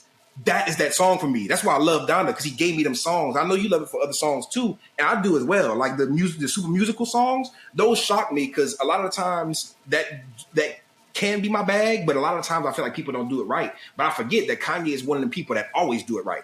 My Beautiful Dark Twisted Fantasy was full of them like lyrical miracle songs that I was like, see, this is what I want when I listen to lyrical rappers. I want fucking spice. I don't want this shit to just sound like a fucking boom bap sample. And not to cut you off, Donda, and I said this, Donda to me musically is the closest thing to like My Beautiful Dark Twisted Fantasy in the sense of symphony, big yes. motion picture type shit. But Donda doesn't have the lyrical ability of My Beautiful Dark Twisted Fantasy. This is where that helps with my point. But this is why I put Donda under Certified Lover Boy, because what is Certified Lover Boy about conceptually and musically? It's about betrayal. It's about, I like the fact that the album's called Certified, and it's gonna sound like I'm caping because it really, I hear Kanye niggas say this type of shit too. But Certified Lover Boy, what do you think the album's gonna be? Straight Take Care, ballad, right? This album wasn't that. Like he had songs called Pipe Down, like telling a woman like, hey bro, I've done so much for you and you yelling at me. Like his whole album was about betrayal from women, betrayal from fans, betrayal from friends, betrayal from idols. Everybody betrayed Drake, and you could tell that from song 1 all the way until song 2. Instead of crying, fair trade. I've been losing friends and getting sleep. Fucking lose all with Jay-Z. He got Jay-Z talking about murdering niggas and shit, and he talking about, man, niggas switched up on me every song. And instead of crying and singing about it and being typical Drake emotional, he said, "I'm gonna be the other one and be aggressive with it and rapidy rap with it." It's a perfect blend of all that. And the album title and concept is sarcastic at us because it's not Certified Lover Boy, and that's what's so beautiful about it, because you could listen to the album and hear that it was conceptual and it had like a tight knit group of ideas. It wasn't just a bag of Drake songs. It was Drake being focused on something and trying to get his point across, and he did with more than one song. With Kanye, he has an album called Donda. And my favorite song on it is about a wristwatch that's a belt. Junior Watanabe on my wrist. Fashion. I would say Kanye's a fashion icon, and he did what he was supposed to do. Like, nigga, he put me on some shit. I'm like, who is Junior Watanabe? I know Watanabe. Yeah, Cowboy Bebop Watanabe. But I had to look up Junior Watanabe. He's just this icon. I'm thinking it's a watch. But it's a belt wristwatch. Like it's a belt wristband, like designer bracelet type shit, not iced out. It's just a leather belt, but in bracelet form. Iconic, because that's true. That's so Kanye. Yeah. But at the same time, what the fuck does that have to do with Donda? Nothing. At the same time, okay, not okay. The Drake what song have to do with Donda? See, but I think maybe do, but intro, what you saying her name 52 times doesn't count for me. Like as far as that. So now we're in the conversation of Donda v. Well, yeah, I want to hear what you're gonna say. I just want to let the people know where we're at now. We've talked about both albums. Now we're debating. We said what we think album of the year is right now. Tyler, J. Cole. We talked about Kendrick, but now we're discussing specifically CLB versus Donda. The conversation's transitioned into that. Right, and I just in response to what Chrissa just said, I just wanted to say, I think, at least from my perspective, now I know this is gonna sound like some, you think Kanye just artistic and all this other shit and how niggas be caping for Kanye, but honestly, like real shit, I think, at least from my perspective, what Kanye was talking about is like, which he had it in one of the skits when somebody was talking like they was Donda, but it was basically like, I'm Donda's son. This is what Donda created. And everything that I do is for Donda. You know what I mean? But it's just like all the songs, it's like, nigga, this is me. I'm displaying me. And I'm a product of what my mama made me to be. So when he talking all this crazy shit about the wristwatch and all this other shit, like it does relate to Donda. I just don't think it's like in it. Because when you hear it, you think, oh, this nigga about to talk about his mama. He lost his mama. There's going to be some soft, heartfelt shit. And nah, he like, nigga, the asshole that I am, That's Donda. You know what I'm saying? And he just displaying all that. You know what I mean? This is where I'm gonna come at you. That is safe. Because where Drake had a concise pocket of songs where he stuck to a topic on damn near every song, but it didn't sound stale because every song sounded different. Where he had the Drake underwater beats, he had the Jay-Z kind of boom bappy kind of beat, he had the way too sexy beat. Like every song didn't sound the same, but he kept to the same theme the whole song. And Kanye was like, my theme is an open theme that I'm sporadic. It's just the theme is I'm gay. I'm Donda Son. He's given us that every album. Every album is I'm gay. But when you look at albums like My Beautiful Dark Twisted Fantasy, he had a whole movie to go along with that, to where I could listen to the album without the movie and feel like he had that shit. That was a painting that he painted. Donda is like an ADHD painting, to where it's great music, a great artist, but it wasn't as concisely, neatly packaged, and it wasn't as quantitious. Like I feel like Drake gave me 16 out of 21. Kanye gave me 11 out of 28, which was really 18. And the 18 he gave me was real great music. But that's the same way I feel about Drake. But Kanye's was just sloppier. You know what I'm saying? It's like a beautiful. I would say Kanye is like a Jackson Pollock or a Basquiat's, like the scatter sculpture, the scatter painting, whereas My Beautiful Dark Twisted Fantasy is more of a Van Gogh. It has lines, and the paints are he's painting in between the lines. This is like, I'm gonna just throw some paint at the wall and. Yeah, but just like with that though, you're gonna have some people look at the splattered paint and be like, "Damn, this is beautiful," for sure. And then other people gonna be like, "Nigga, get this bullshit out of here." You know what I'm saying? That when I see niggas throw paint on the wall, I'm like, "Nigga." But see, I'm one of them with this album. Like I look at this album, like it is beautiful. I'm not saying Junior is a bad song because that's one of my favorite songs. I think it actually has a concept. Like the song, like the whole Junior Watanabe on my wrist. Mm-hmm. He keeps saying that, Junior Watanabe on my wrist, like a chant. And then he switches the chant to God's time can't fit on the wrist. So I'm looking into it. I'm kind of watches this. It's not even a fucking watch. He wants to say Junior Watanabe on my wrist like it's a watch. And I just feel like that's genius, right? I do think that's a genius conceptual song in itself. But in the mix of these songs, it's a great song. And I do love it. But when I look at the part 1 and part 2, didn't need to have a part 1 and part 2. You're just inflating your album. You played the same song over again and then added a Tyler Dolla $ign and a Playboi Carti verse when you could have just put them on the original song. When, of course, that could be the label doing it for streams. Could be. You know what I'm saying? Same thing happens with Jail. That could be Jay-Z being like, I didn't agree to do no song with the baby. Nigga, don't put that nigga on the feature with me. I don't get my features out, nigga. There you go. I think that's more so it. Like, I think Kanye had this thing where obviously he was calling everybody and they sister to come and record. And so at the end of that, he was stuck with hella shit with different artists who obviously he didn't take into consideration the politics of the industry. Because if I'm Jay-Z, you're not putting me on a song with the baby. Not after that bullshit. No. You know what I mean? Like, and I don't give a fuck how fuck what happened on the stage. Like, even though that's bad, that's not me saying I'm not paying attention to it. I'm saying let's not even worry about that because that matters to Jay-Z. Fuck that. Meg, nigga, he can't do that to Meg and Meg his artist. Like, Would the baby did to Meg? I was just about to say, even that too. And I think at a lower level, it's like the shit with the AIDS, the Meg shit, and then at the most base level, the baby shit was ass. Well, I do like the fact that the baby showed me something other than the typical the baby flow. I'll give credit for that. He did some different shit. He did stay on topic too. But I will say this, and this is a thing that I'm gonna say throughout: do we award innovation just for innovation's sake, or can we say innovation is ass when it's ass? You gotta keep it being a bean, right? Well, I think both. I think you can acknowledge that if somebody like step out on a limb and try something, you can acknowledge like, yo, that didn't hit like you thought it was gonna hit. And I also think you can appreciate the effort of them doing that at the same time. Exactly. It's like, what about especially somebody like me? Because like I look at my bad. Go ahead. I gotta keep it. No, I was just gonna say because I look at like, especially what music is right now, like rap music specifically. Like I feel like everybody is in this like, I make music and I make the music that I like, but I tune that music to where it's more streamable.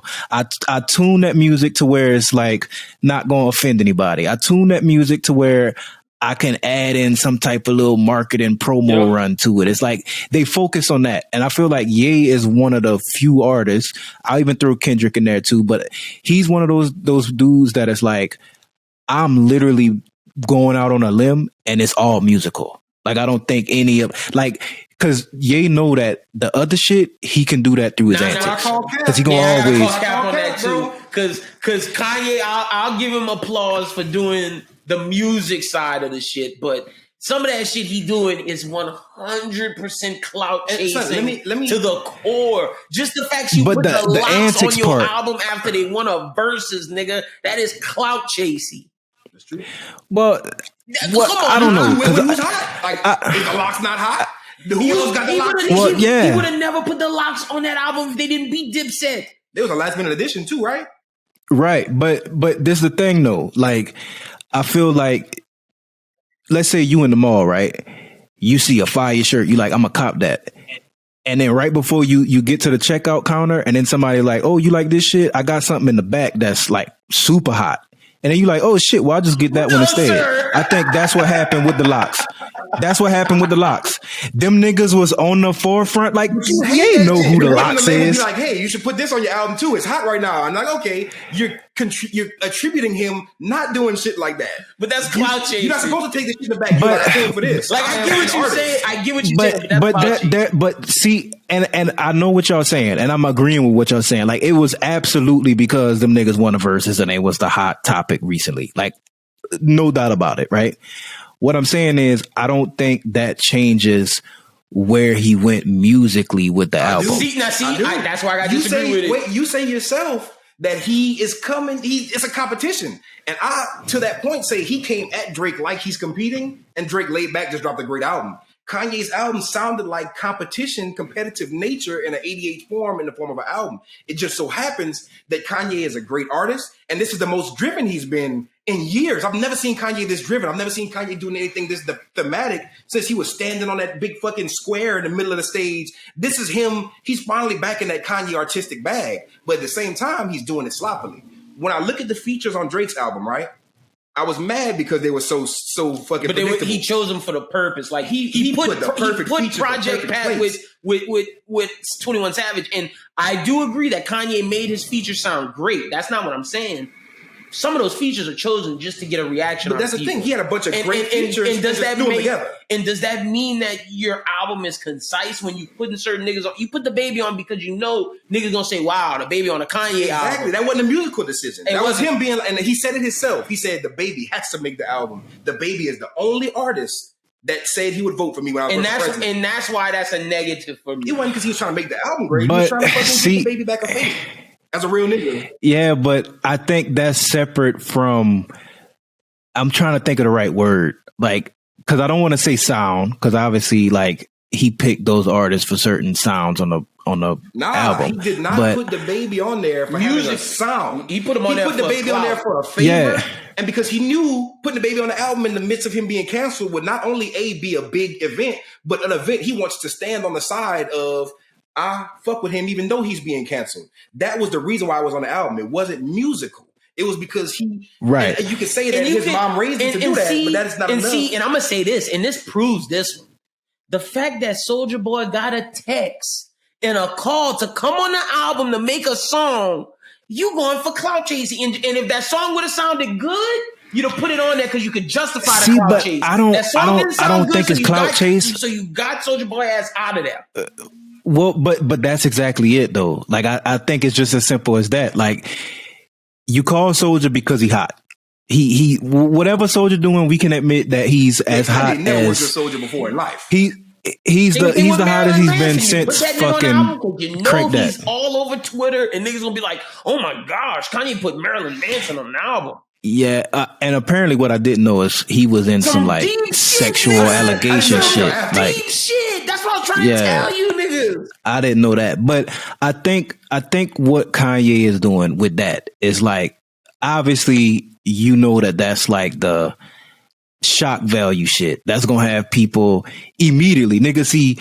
They don't even have to hear the song. You see the baby on the album, niggas' Twitter fingers is going crazy. You know what I mean? Like.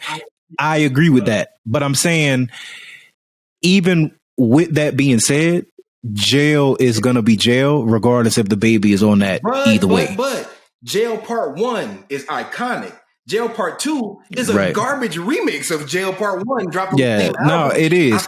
It is, but I think Jail is a 10 out of 10 song. I love the Jay-Z performance, even though I'm putting aside the cringiness, because I do feel like some lines were cringy. I actually remember whenever I was shitting on Jay-Z for saying Moses and Jesus, Kanye and Jesus. I was shitting on him, but when I heard the album, like that's one of the songs that actually got miles for me. That's in my 11. I actually love the song. Like I love the refrains and the person singing that. You know what I'm saying?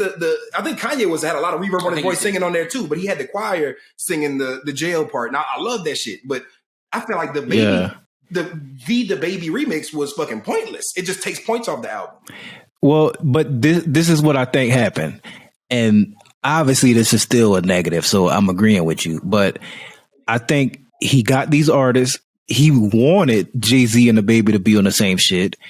Obviously, Jay-Z was like, nigga, Meg's my artist, this nigga and all kind of shit. Do not put me on that song or take my shit off. You know what I mean? So he made the part 2. And then for the other shit, I think it might have been just as simple as like, we can't have a song with a 12-minute runtime.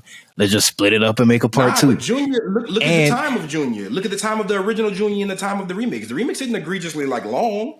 The remix is like 3 minutes, right? Something like that. And then, but even to that point of just the sporadicness and no theme of this album, you have this goes into the beef side, because we're going to determine who won the album side, but the beef side, I think, is clear who won that. But yeah, Junior's 2 minutes and part 2 is 3 minutes and 2 seconds. That's not too long. You didn't have to make a part 2. Yeah, that could have been a 4-minute, 30-second song. Exactly. It could have, but no, what I'm saying is part 2 was 3 minutes and 2 seconds, and part 2 had Kanye's part, Cardi's part, and Ty Dolla $ign's part. And I'd rather listen to a 4-minute song versus a 2-minute song and a 3-minute song where majority of the song is the same. You just add 2 verses on at the end. Because Cardi verse was fairly short on Junior, and his Ty Dolla $ign verse was very short. Cardi had the long verse on Off the Grid, which is amazing. I love both. Off the Grid is probably my favorite song on the album, just because you get A-tier, A-tier Cardi production. I mean, the A-tier Cardi rapping, A-tier Fabio rapping, A-tier Kanye rapping, and A-tier production. That's my go-to when rap. That's my way too sexy. If I'm gonna add some, and then okay, but not to. We're gonna get into that portion a little bit, but just to say this about the conciseness. See, I think he had a miss. You have even though the album is sporadic, but if you put one song on it, it ties it all together. Leaving off that Andre 3000 song was a loss. And see, I didn't want to talk about shit like that, because there's a lot of shit like that too that made me not like certain aspects of the album, because that was some whole later shit, like the Soulja Boy shit too. The Soulja Boy shit. But I gotta look at it when we having this conversation as a whole. But see, when we talk about the actual music, I look at it like the music's good. That, I look at it like we could have definitely got an Andre 3000. I thought we talked about the music, and now we into just the overall verse. Overall, that's more a rollout for me. But that's specifically some. But that affects the music for me. That fact that we don't get that song. The fact that you had an opportunity to not only like tie this all together with your religion, with your mom. You chose to not only diss Drake, but you chose to say things about Putin and Trump and said, you know what? Fuck this 3K verse, nigga. I'm doing what I want. Fuck it, nigga. That's a mistake. Yeah. That's a loss. Well, see, and that I'll let you have that, just because for me, it ain't even about the Putin shit or nothing that he said. It's just, nigga, you route me out of 3K verse. Everybody know that I love when 3K pop up. We done heard in a while. Like I said, Drake had 16 to cutting it down to 13. Kanye gave me 11. If he'd have gave me that one, that would have been a 12. And it's closer. And it's like now it's making it a wider gap between. I'm confident that it's Drake, because Kanye had so many slight missteps. I guarantee where Drake was more concise. You give me that song, that the album might be an 8. Like real shit. If that song's on there, I might get an album 8 instead of a 7. See, but this is the thing though. Like, because I know that Kanye shit is sloppy, but I really do believe, and I know a lot of people went back and forth about like whether they thought it was real or cap, but I really believe that Kanye wasn't ready to drop the album. You know what I mean? Sure. I think he was still.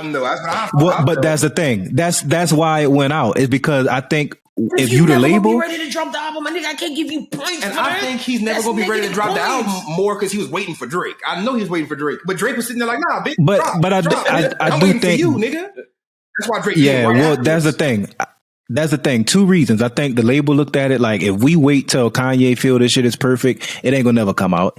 And then 2, if you waiting on Drake to drop, that hurts his numbers. Drake that hurts Kanye numbers. Yeah. Because well, you look definitely, at the numbers right now. Kanye said to do 300 something. Drake said to do between 6 and 7. It hurt his week for sure. Because I feel like those days of the week, as far as streaming numbers, that matters. You know what I mean? My thing is, and dropping on a weekend helps. I gotta say this to Kanye. He got to drop on Friday because if you wait, you miss the Friday, Saturday. That hurts. I'm like a big numbers guy, so I gotta throw this out there just for the fans and the listeners because a lot of people are still confused, and I've been wanting to fight with people on Twitter about this because a lot of people don't really understand how that shit works. But literally, I feel like I have to say this because people put out the information of the first 2 streaming days, and the first day Kanye had like 80,000 streams, and the second day he had 100,000 streams. The first day Drake had 120-something thousand streams, and the second day he had 90,000 streams or some shit like that. And they were like, "Yeah, niggas was barely listening to Kanye when he first dropped." And the next day he had an 8% increase. Drake had a 20% decrease in the second day. I'm like, bro, Kanye dropped in the middle of the day. Kanye dropped at fucking 11 o'clock in the morning. So he has like maybe 12 to 13 hours of streaming, whereas Drake has a good 23 because he didn't drop at midnight. Drake and niggas was waiting on Drake at midnight, and niggas didn't even know Kanye had dropped midway into Sunday. So of course, the first day numbers are going to be less than the second day numbers. It's not because Kanye's first day was great, but every day afterwards is going to be better. It's like, no, that's just the initial release. His first day would have probably been something crazy like 150, and his second day would have probably been something crazy like.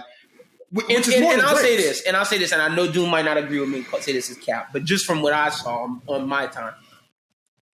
I will say that night when Drake dropped his album, to me, felt like a bigger moment on the timeline than any individual listening session from Kanye on the timeline.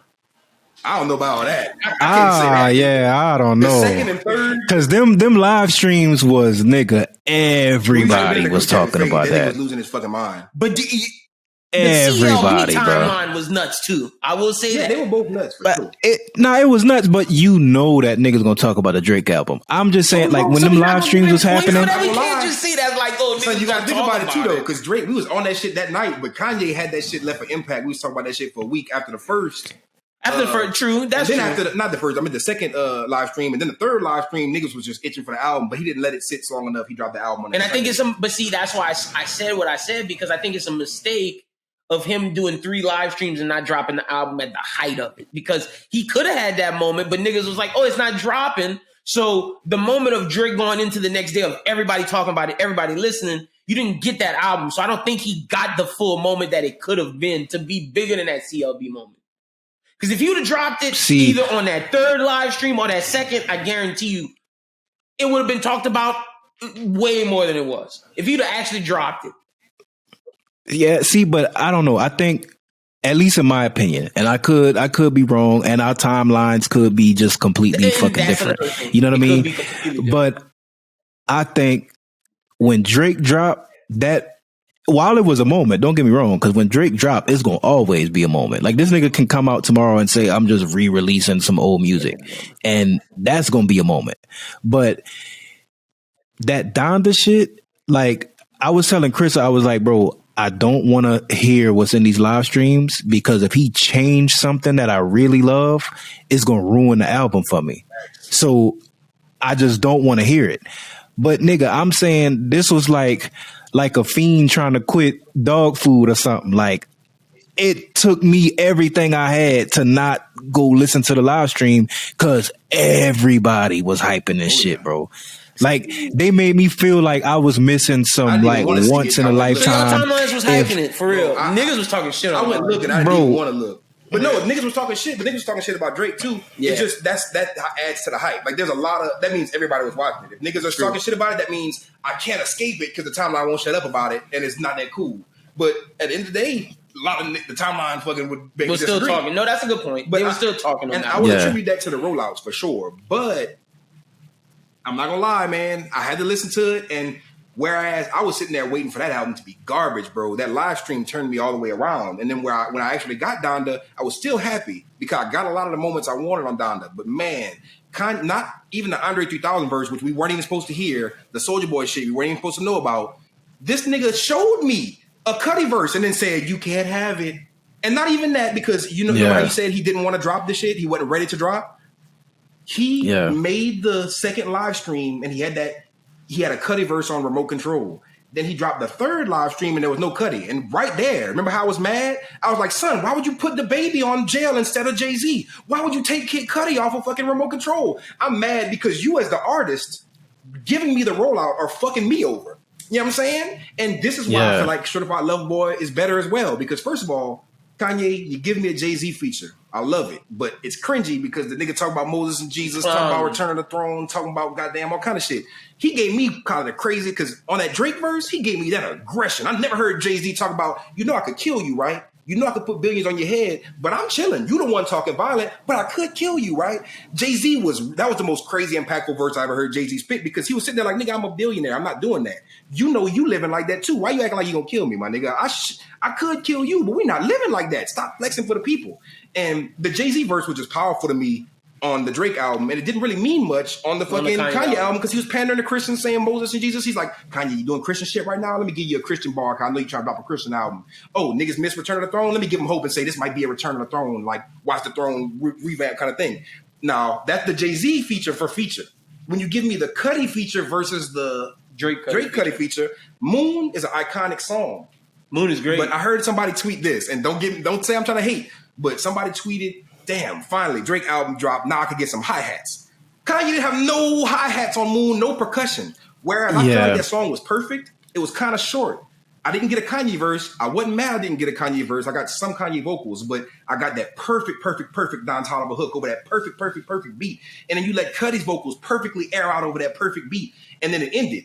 And you didn't like re-drop Don Toliver's hook with some hard 808s and just make that bitch re-drop. Give me the Cudi part again with 808s. That'd have made the song amazing. Not even hearing if he had that would have went crazy. Drake I agree. Gave me a song where Cudi opened it up with a verse. You gave me a Cudi hook or a Cudi bridge. Then you gave me a Drake hook. You give me a Drake hook, then Drake verse, then Cudi bridge, then Drake hook again. That's such an iconic song. It's like a 4-minute song, perfect for radio, perfect for replayability. I don't have to run the song back and give you an extra stream to enjoy the song.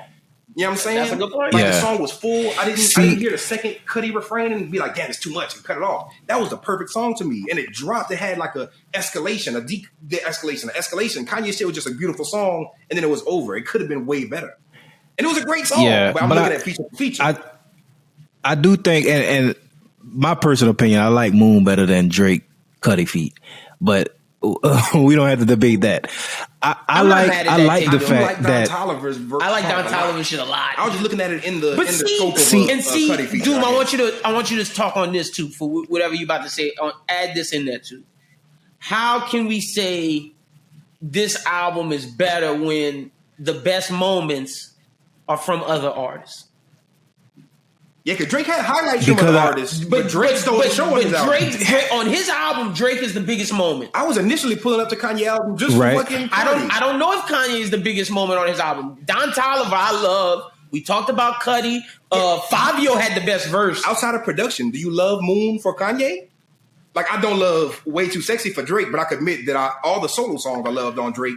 I mean, all the solo songs I loved for Drake. But there wasn't even much Kanye solo songs to even gauge that. The one solo Kanye song I did love. With the Lauryn Hill sample, love that song. But he kind of gave songs to a lot of niggas. Like, Okay is another one of my favorite songs. Like, this is why I don't want to sound like a hater. I love that song. I like that song too. And I love Drake. But that was Drake ghostwriting for Kanye. Or that was Drake. That was Kanye telling somebody, write me the Drakest verse you could write me. Because that was Drake. Okay, I'm not okay. That's Drake. The way he's saying it, But Yachty stole the show on that song. Best verse on the album still, in my opinion. He did. So you got Yachty over Fabio. I got Yachty over Fabio by a long shot. Fabio just seemed like he gave you the best Fabio he could give you. But Fabio rapped for like 30 minutes because he was like, I'm on a Kanye album. I got to give the best verse I ever gave. And I love that he... But again, we're arguing a Fabio, a Yachty verse. We're not arguing a Kanye verse. And to me, that's an issue. Right. But see, this is the thing, though. Like, I think when you looking at... and this go back to even before it dropped when I said it's going to be so hard to compare this because it's going to be two completely different bags, and it is. Yeah, he produced a lot. Yeah, not and this is the thing. No, go ahead, Doom. I'm gonna say my part. So, like, let's take and Lynn, you might feel me more than Chris on this because I'm gonna kind of have a football analogy, right? So there's quarterbacks that are like Tom Brady, right? where you can have these little trash slot receivers that nobody know, move on to other teams, they trash after that, and he just make them better. And that's what make Tom Brady great. And then there's quarterbacks like Lamar Jackson, where he's a playmaker. He gonna do it on his own. He can go do it on his feet. You know what I'm saying? And I think that's what we're looking at with Drake and Kanye. I appreciate what Kanye did. Like, so I look at Moon and I can admit, out of them three niggas, Kanye was the least impressive, right? Even production wise, as far as like just vocally. Let me put this in there for you to continue, because I agree with you. I'm with you at this point. Then why can't we consider Kanye like a P. Diddy or a Khaled at this point? Because he's still rapping. Okay, and it's very capable when he still does it, but it's ass. So we got to take away points for that because he does it. But see that. But I don't. Yeah, I don't think it's ass just because you like. Because we know, like, let's say we looking at Tom Brady roster. We know Tom Brady is the most important piece on the field. But when he throwing the deep ball, it's the receiver that look crazy. Like, niggas are celebrating the receiver because Tom Brady put him in that spot. And I think that's what Ye did. Like, he was like, okay, I'm coming in the studio. I'm going to make sure this music. Aspect, right. But he's still. I'm asking you about his performance as an artist. I agree about your point about the production. I agree with you about music. This nigga's a god. And I'm saying, if that's the case, let's view him as one of them people who serves it up for other people. But if we're going to view him as still being an artist, I got to judge him on that. I'm talking just his lyrics at this point. And see, I'm looking at if he was ass, though, I would say, all right, I accept that. Okay. But he is still actively rapping and like rapping. And you know what I'm saying? Too, because me and Doom had an argument a long time ago. I don't want to see the specific artist we was talking about just in case I don't want to rub the artist the wrong way. But there was two artists that Tory Lanez is one of them that is very musical. You know what I'm saying? I'll fuck around and say the other nigga, Tisa Korean. I'm standing on it. My nigga Tisa Korean be snapping. But Doom was not saying he's ass trash. He was just saying it's not his cup of tea. But he was saying it's not his cup of tea because it's not musical. He doesn't really have that much. Like all Tisa Korean beats go dum dum dum dum. That nigga ass. And no, I'm saying that. But what I'm saying is musically, and I'm saying this to Doom's point too, but to your point as well. Kanye West. Well, it might not be to your point. It's probably not. But I think Kanye West is the better all-around artist because he can do more, especially in the eyes of Doom, because he's looking at it like... I can agree with that. Kanye can rap, Kanye can produce, and for the shit he can't do, like play the guitar, he knows to call Mike Dean. Yeah. For the shit he can't sing, he knows to call The Weeknd. But Drake... Whereas he's not the best executive producer in that form or fashion. He's better with lyrics. He's better with wordplay. He's better with this. Right. So why can we say I know Kanye is the better producer? Because the conversation isn't about is Kanye better than Drake or Drake better than Kanye, because there would be no point of the album. Yeah. The point is this album better than this album because this artist is a better artist than this artist? Because if I go to a Kanye album, I know I'm going to get top tier Kanye production. If not, he fucking fell off, and that's not even you can't even make the debate for a versus Drake album if you're not Kanye. But at the same time, if you fell off, you fell off. But if you give me great Kanye, I expected that. But if you give me great Drake, you can't say Drake's album was better because it was more lyrical, because you know Kanye not bringing the lyrics. But you also can't tell me Donda was better for being more musical, because you know that's not Drake bad. You got to look at both target audiences. Did they deliver? Yes, for sure. Did both albums give me great songs? Yes, for sure. Classic moments, classic features? Yes. Was one album concise? One album was a little more concise, and it made such a big gap that it's one win for Drake, one L for W, one W for Drake, one L for Kanye. But then when you look at other things, when you factor in everything else, it's like Drake has the upper hand in more categories, whereas Kanye is just Kanye in his shit, and Drake is just Drake in a lot of his shit. But Drake went exceptional with a lot of shit. I was saying that Donda sounded like My Beautiful Dark Christian Fantasy because it gave me that My Beautiful Dark Twisted Fantasy vibe, with the Christian, but a Christian vibe too.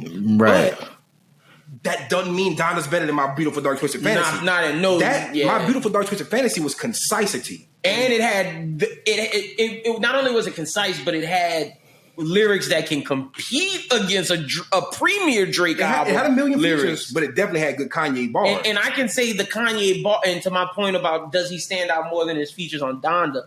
when you look at Monster, when you look at what's that song with Swiss Beats? Oh, I'm so appalled. Those Kanye verses stand. I'm so appalled, Spalding balls. That's Kanye. That's nobody else. That's the Kanye verse. Yeah, but see, but he don't do that on this one. Like you don't. Right. Hey, but I'm glad you brought that up because Kanye did that on Donda, except the perception of Kanye based on recent events have shifted to where it's I'm off this nigga. Because listen, on Hurricane, he was just garbage. He didn't even really rap on him. He didn't even rap on. He didn't rap on that. He was rapping his ass off, bro. Yeah, he was. But I'm saying a lot of that was those corny lyrics that we look at where it's like, this is corny, but it's good because it's like good corny. Okay, like it's like when you tell a corny joke. His perception of him has changed. He got to live with that. And he did that to himself. He's always did corny bars. One of my favorite albums, he was talking about the bleached asshole. A lot of my favorite fucking bars are just wild and egregious, talking about fake titties. But that's even like Kanye after we started like, all right, this nigga doing some questionable shit. Always had those, you know what I'm saying? Those one-liners, those crazy Kanye bars. But I'm saying like specifically My Beautiful Dark Twisted Fantasy was covered in that corny shit. Like it was literally like, I ordered the food, take a bar, take a seat. I ordered the jerk. She said, you are what you eat. Like, come on, dude. But that's what I'm saying. It's like, it's one of those things where it's like a corny joke. But the joke is only funny because it's corny. You remember that? And like, you see how you remember that line? You're not gonna remember none of them from Donda. I don't remember one line, period, from Hurricane, Moon.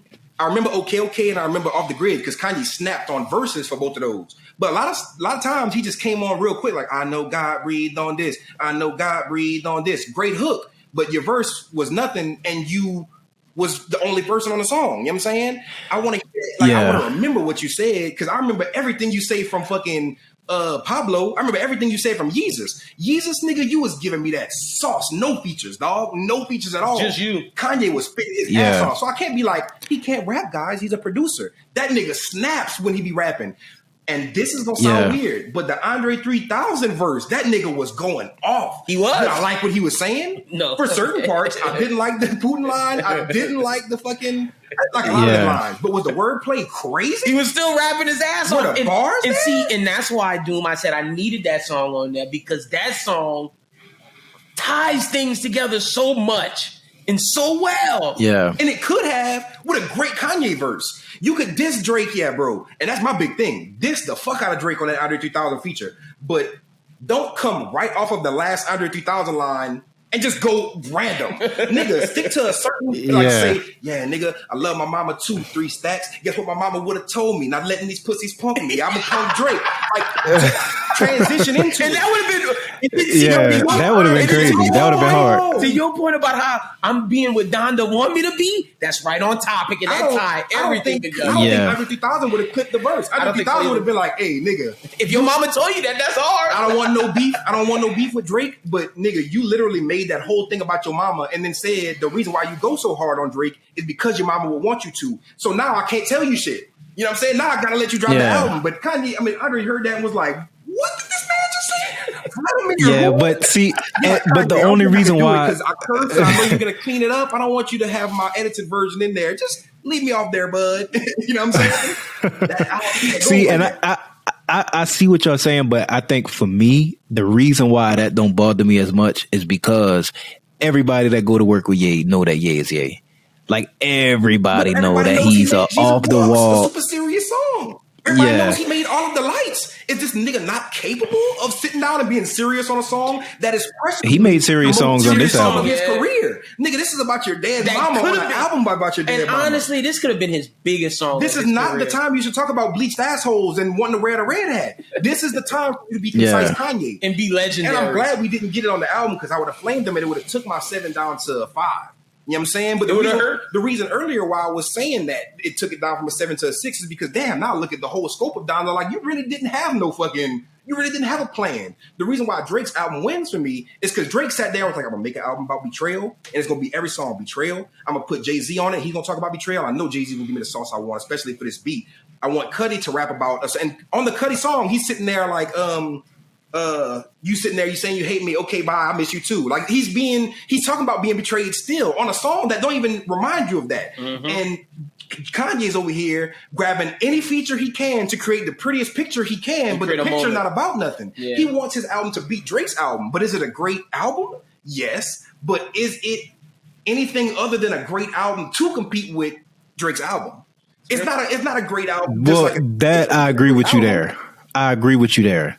But I feel like he did that a little bit by trying to focus too much on that. You could tell when he's in the mindset trying to write that Andre 3000 verse that he's like, I gotta kill Drake. Nigga, Andre gave me a verse. Nigga forgot Andre rapped about his mama. Like it just fucked me up. Yeah. It makes me seem like his head was clouded.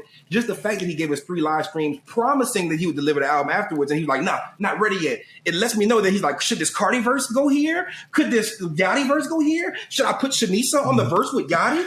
Or should I make a part 2? And it's like, nigga, you're not even focused on fucking rapping about your mama. You're not even focused on making your mama proud. You just want to make a pretty album. Ooh, I wouldn't sing good on this, but you know who would sing good? See, but Ye just that kind of nigga though. Like I think Ye, no matter what the situation would be, whether it was going at Drake or what, he was gonna overthink, overanalyze. Like that's Ye. You know what I mean? Hurt the album. I can't just be like that's an excuse. And that's back to my thing that I said in the beginning because of that. Can I applaud innovation just for innovation's sake, or can we call it ass when it's? But this my thing though, because I don't mean this album's ass. I'm just saying in general. You get points for innovation, but you also lose points for not being great innovation. Facts. Yeah, you get points for the innovation. You just might lose more points for the miss when you do miss. You know what I mean? But my thing is, and I'm on the record from even Monday. We can run that back. I gave CLB a 10 out of 10 and Donda 8. And Donda, I gave Donda 8. But I'm saying in the battle of the 2 albums, I go Donda. So Chrissa went CLB. It's just more. It's more impressive of an album, even though to all Chris's points, he right. Like as far as like if I'm listening to it, like I feel like if Drake would have dropped and there was no Donda and it's just Drake standalone, the album is amazing. If Donda drops standalone, I might look at it a little different than I'm looking at it now. But I know that the whole reason Kanye dropped this album and went so hard was he was like, stop playing with my number 1 spot. And this was a statement that hit the mark. You know what I'm saying? Like to me, like I think he showed musically, I am on another plane than you niggas. And it was clear as day when I hear the same typical. Don't do that to Drake, bro. How are you niggas Drake? Kanye, you trying to say Kanye music was light years ahead of Drake? That's what you're packaging this sentence to be, bro. No, I'm saying musically. Did you hear that orchestra behind that Rick Ross feature? That's not musical enough for me, nigga. What? Man, this is. That's not an FL drum set, nigga. That's a nigga going crazy on the drums. How does he not nigga that? I am telling you, this nigga Donda was a statement of musically, as far as production, I told niggas lyrics. Anytime we say lyrics, musically, all this shit. I am on another plane than you niggas. I don't give a fuck what you think, nigga. You keep making weird attempts, nigga. I'm at the number 1 spot and I'm uncontended. You are contending right now, which he's showing by giving his all. Drake's like, I don't even gotta give my all. Look at this $600K that you gotta fight with, nigga. You know what I'm saying? And with great music. But you gotta hear me out though. You gotta hear me out. Think about like when you listening to beats, right? There are certain producers that are amazing fucking producers. And if you let them make a beat specifically to show off their production skills, they'll make something fucking crazy. And you like, yo, this is the craziest shit I ever heard. I just can't rap on this. Drake made the perfect, like, I'm just listening to this album. This is the more complete listener experience, right? But as a showcase of what I can do, Donda knocked it out of the park. What I can do production. But think about it, bro. Just what I can do with music in general, because we can. But to me, music consists of multiple parts. That's why. But you're right. When you're listening from a listener perspective, like just the everyday consumer, you can't just snipe Drake like that. That's my big thing, because I know Drake's not Kanye with the production, but Drake has a great production team. He does. Now, when you look at songs like "Way Too Sexy," what do you hear? a corny sample, some FL Studio production. You feel me? What do you hear when you hear Off the Grid? Off the Grid's not nothing wild. What I do say is Kanye went crazy with that because he took FL Studio. He gave me a trap beat for Cardi's verse. He gave me a drill beat for Fabio's verse. And I love that. I'm like, you stayed in Cardi's element for Cardi's verse. You stayed in Fabio's verse for Fabio's verse. And then you came on your shit and you still had it. But that was all FL made. That wasn't live instruments. That wasn't nothing crazy. So when you look at songs like In Too Deep, you're like, okay, you sampled a classic Zero song. All right, nigga, that don't give you points. That's not musical. What was the transition at the end then? When you listen to Kanye's song, what did he do? Crazy guitars on every song? No, he had a song where he sampled Lauryn Hill. You're going to sample Lauryn Hill, and then you're going to sample Zero, but my sample is better than your sample just because it sounds different. I'm going to have a song on FL Studio. You're going to have a song on FL Studio. I'm better, though.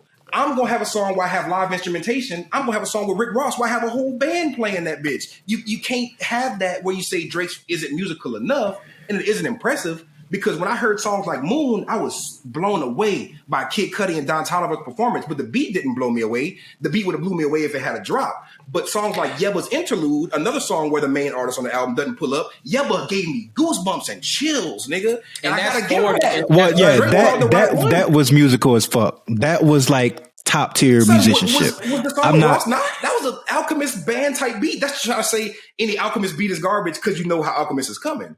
That's some amazing music. but when I say musicianship, it don't necessarily mean like live instrumentation. I just mean like there's a difference between me looping something and throwing some percussion on it to where when you listen to Ye shit, it's like hella beat switches, hella chord progressions, hella. I was about to say because they got some beat switches on them Drake things. But those. You know what I'm saying? Like, those are like 40 like that. They both did the same thing, just in their own way. I know Kanye does things in a more outlandish way, and I do agree that Kanye is a better produced album, but we can't just disrespect. Just because on Hurricane in the middle of the weekend middle of the weekend singing, you have a choir come on there and just ad lib him and go.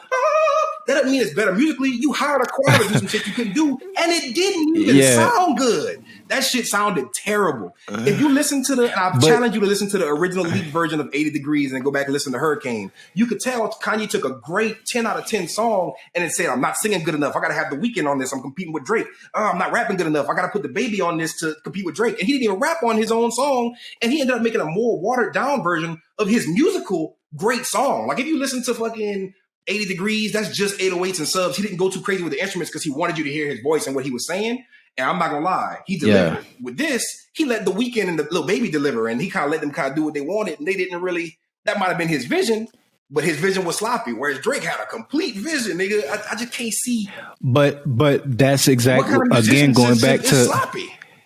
But that's what I'm saying. Going back to it as a consumer, like if I take off my hyper analytical music nerd glasses off for a second and just look at the two albums, right?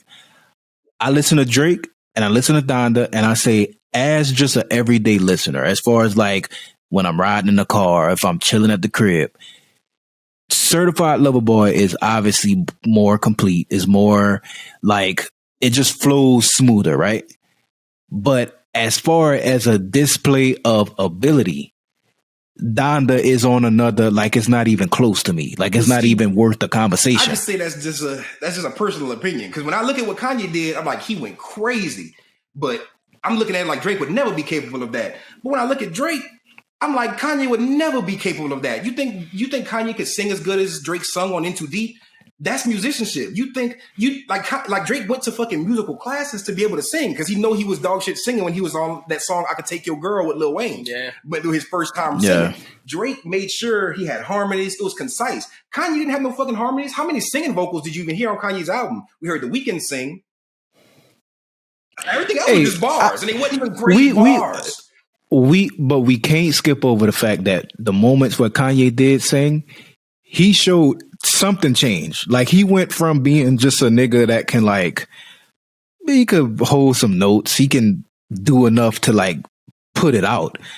But he jumped from regular Kanye to like, all right, nigga, you took some vocal lessons or something. That one song, like that one song. his singing was impressive on this album. Just on some songs. I just think about certain songs, like, man, when you hear God Breathe, again, one of my favorite songs, that gets mileage in my car because it's so simple. It reminds me of some Uzi shit. But listen to that classic Yeezus beat. Niggas hated Yeezus, but that beat comes on. Hey, nothing crazy. No crazy instrumentation. And Kanye comes on there and just chants, God, I know God breathed on this. He's not doing anything crazy, lyrical miracle. He's not doing anything crazy musically, if you ask me. But he does have moments on the album, like you say, where he does shine musically. And I know in my heart, Drake would never be able to do that. That's a fact. But so does Drake. And that's the only thing I'm saying, that you're looking at something different. I know you can look at musicianship and be like, Kanye can do something that Drake can't. But it's undeniable to look at Drake and say, he can do something that Kanye can. Kanye can do everything Drake can do. Because if he would, he would have way more bars on the album. He would have had a whole song. He wouldn't have had to air Drake out on the Andre song. He would have had his own song where he was like, you know what, Drake, this album by my mama, but fuck you, by the way. Yeah, you get There's a whole song dedicated to Eat My Dick. You know what I'm saying? But he was sprinkling that on the album like he was scared to say something. And the time when you see him have the most nuts is on the song where it's the wrong song. And I'm looking at that like that's all going into musicianship. The fact that you put the baby on a song because he had clout, because he was getting canceled, that doesn't make you a great musician. That takes points away from your musicianship. And I understand that he had parts on the album where he did some shit Drake could have never done. But that doesn't take away all the cringe on his album. There's a lot of cringe on Drake's album as well, too. True. But Drake's album was way more. It sounded like, nigga, this is the best comparison I could compare it to, and then I'm done. Kanye is one of the best basketball playing shooters of all time. He ain't been practicing in a good year. He been on and off the court, but he ain't been having his A game. He pulled up to the fucking verses with Drake, shot a shot, and that bitch went in, and it was a clean shot, but it wasn't a swish. That bitch hit the rim, bounced off, niggas was scared for a second, and then it went in. Drake, I've been practicing this for 6 years. Let's go. Like, you know what I'm saying? Drake put that album together for a whole year. Didn't even say shit. Kanye was keeping tabs the whole time. Y'all like this part? Was the Cardi feature good enough? Was the Jay-Z feature good enough? I'll take the Cardi feature off. I swear I'll take the Cardi feature off. You know what I'm saying? Like, you don't even know what you want to do. Yeah. Drake album was done in his head before he called Cudi. He knew what the performance he wanted from Cudi. Kanye called Cardi and said, nigga, do that. And bro, I love that shit, bro. Off the Grid is not the same without Cardi being in the middle of that bitch. I could tell. That shit went hard, though. Cardi just did that shit and Kanye snipped it and was like, we putting this all over the song. We put this behind my part. Yeah. We put this behind Ty Dolla $ign part. This is the official ad-lib for the song every 4 bars. And that shit hit. Yeah, but did he tell Cardi, hey, Cardi, do a weird vocal that you usually do in the baby voice? He just like, Cardi, freestyle on this shit. I'll cut your curse words out. Cardi hop on that song, talk about, nigga, I'm smoking on op blunts and let your bitch try it, nigga. I'm on a fucking pussy diet, nigga. And Kanye's like, shit, I gotta bleep that shit out, but fuck it. This gotta go on the album because it's Cardi. If I take Cardi on the album, who is gonna listen to this album? Oh, there you go. That's the thing. That's what I'm saying. That's crazy. That dude, see, I'm with you. That's a crazy That's thing. crazy. I'm not believing for that. I know you were waiting for the album, but I'm thinking like Kanye. You trying to say Drake had to do this and that and this, and he's doing these clout moves. He's giving you the Talk Spicy. He's giving you the Thug and Future song as a meme. But what is Cardi being on Donda but a meme? You know what I'm saying? What is the baby being on Donda but a meme? Yeah. You lying through your teeth if you tell me Kanye was he was like artistically Marilyn Manson. That's the move. I think the baby's flow would go perfect on this beat, Jail, instead of some fucking whistles and flutes like the baby be rapping on. And I'm glad you said that because both niggas, right? They both have like I feel like if you locked them niggas in the studio and was like, we having a battle who could come up with the best song, the fans will never hear this. This is literally just between me and you. What would come out of that session would be completely different than what was on both of them albums. But I think the part that make it like what we compare is each of them know that they have specific strengths and weaknesses, and you gotta move the pieces around to get the best fit for the final product. Because obviously, when you drop in something to this magnitude, like you trying to hit a lot of niggas. Kanye, we know Kanye probably never in the crib listening to Cardi. He's probably never listening to the baby. You know what I mean? But those are the things that just come with an album. You know what I'm saying? And I think Drake pieces that he move around, while it might be different pieces that he juggling, he doing the same shit. So I don't think it's like a knock on Ye because he went and did that. Because Drake, while it might be different pieces that he moving around, he still gotta do the same thing for release time. He's doing better when he's doing the same. But the difference is the optics behind it is Drake's not out here doing clout chasey shit all for 2 years straight. Like, name me some moments on the album of Kanye that can't be competed with a Drake point on his album where they shined at what it was supposed to do. There were certain lyrics on Drake's album that broke the internet.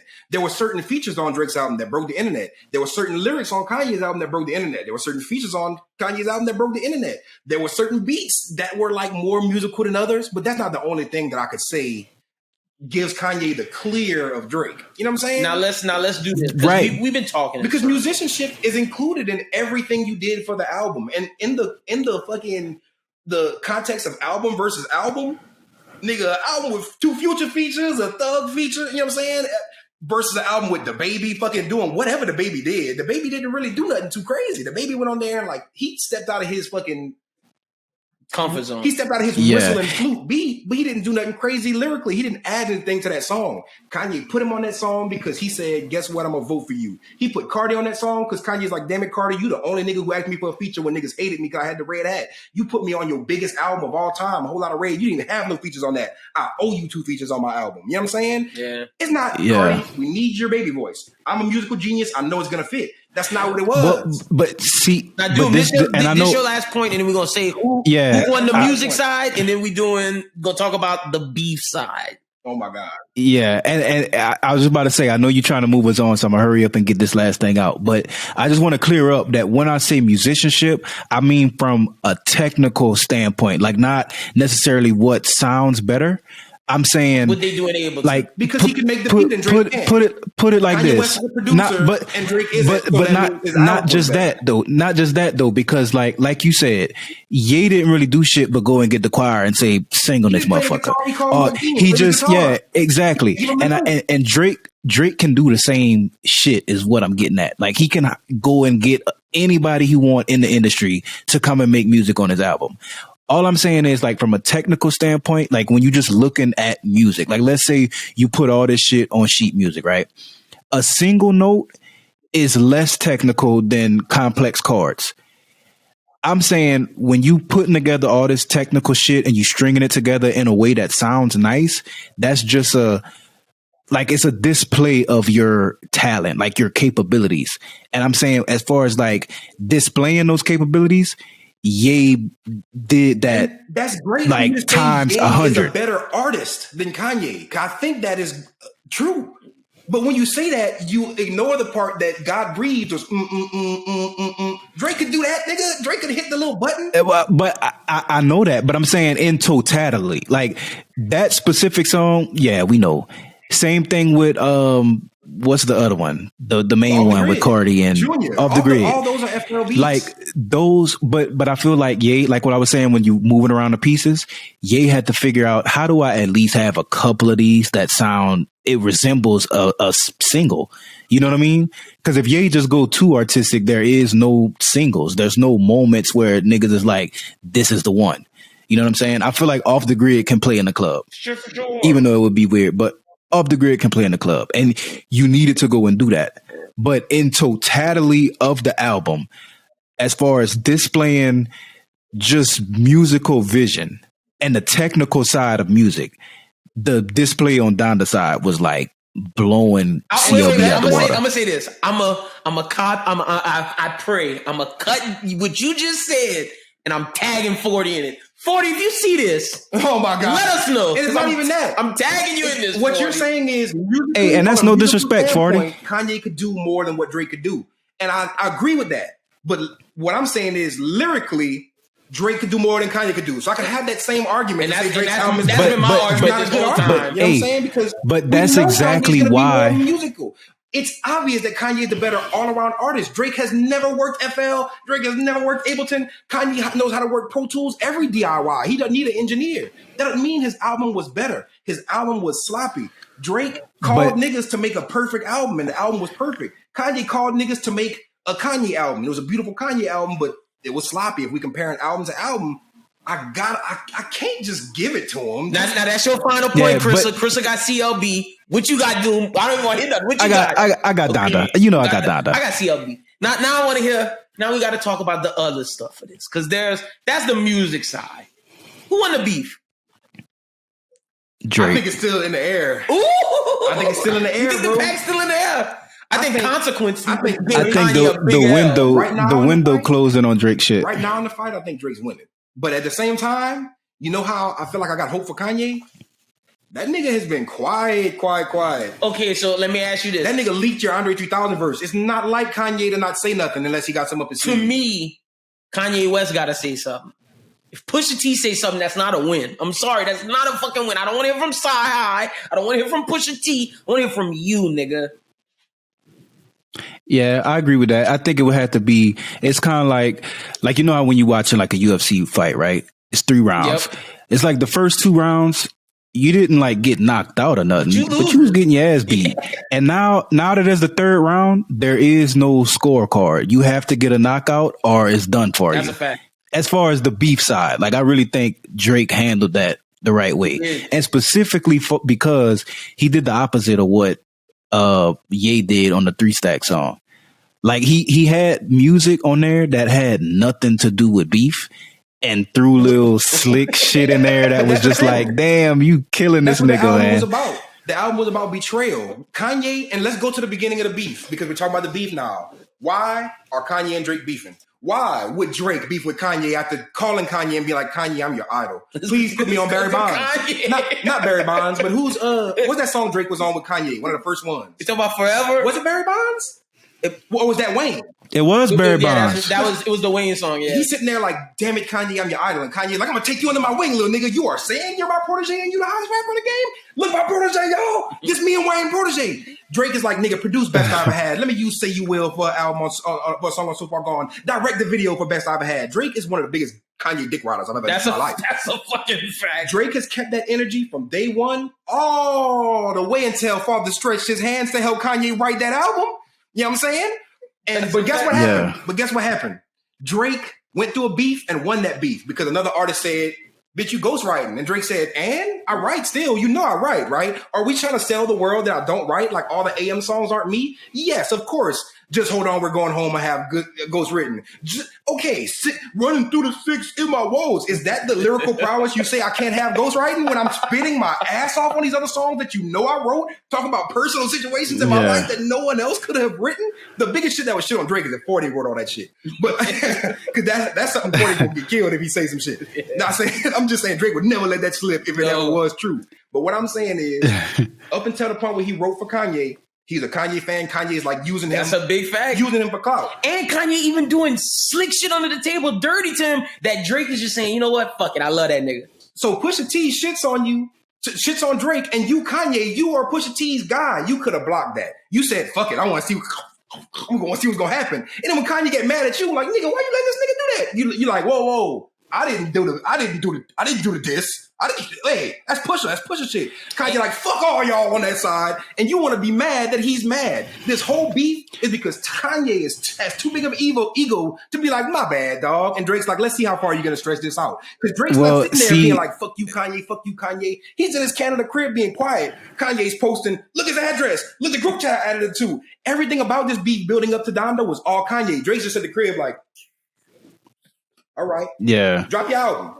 Drop your album, nigga. Drop it. I'm done in the tough talk. And Drake dropped the album full of shit that's like, I'm heartbroken, bro. Yeah. I'm on some certified heartbreak nigga shit because nigga, not only do my bitches fuck me over, but at the same time, all my niggas fuck me over. Wayne doing interviews talking about Drake fucked my bitch when I was in jail. Fuck that nigga. Fucking Kanye turned on you for no reason at all. Jay-Z on that nigga side, so you lost Jay-Z on some competitive shit. Kanye told Pusha T about that nigga Kid. You beefing with Kid Cudi, you beefing with Kid Cudi, you beefing with Jay-Z, you beefing with Joe Budden, and you solve all them beefs. The only beef still lingering is the Kanye beef, because that's the only one that hurt, because why would Kanye do that to that man?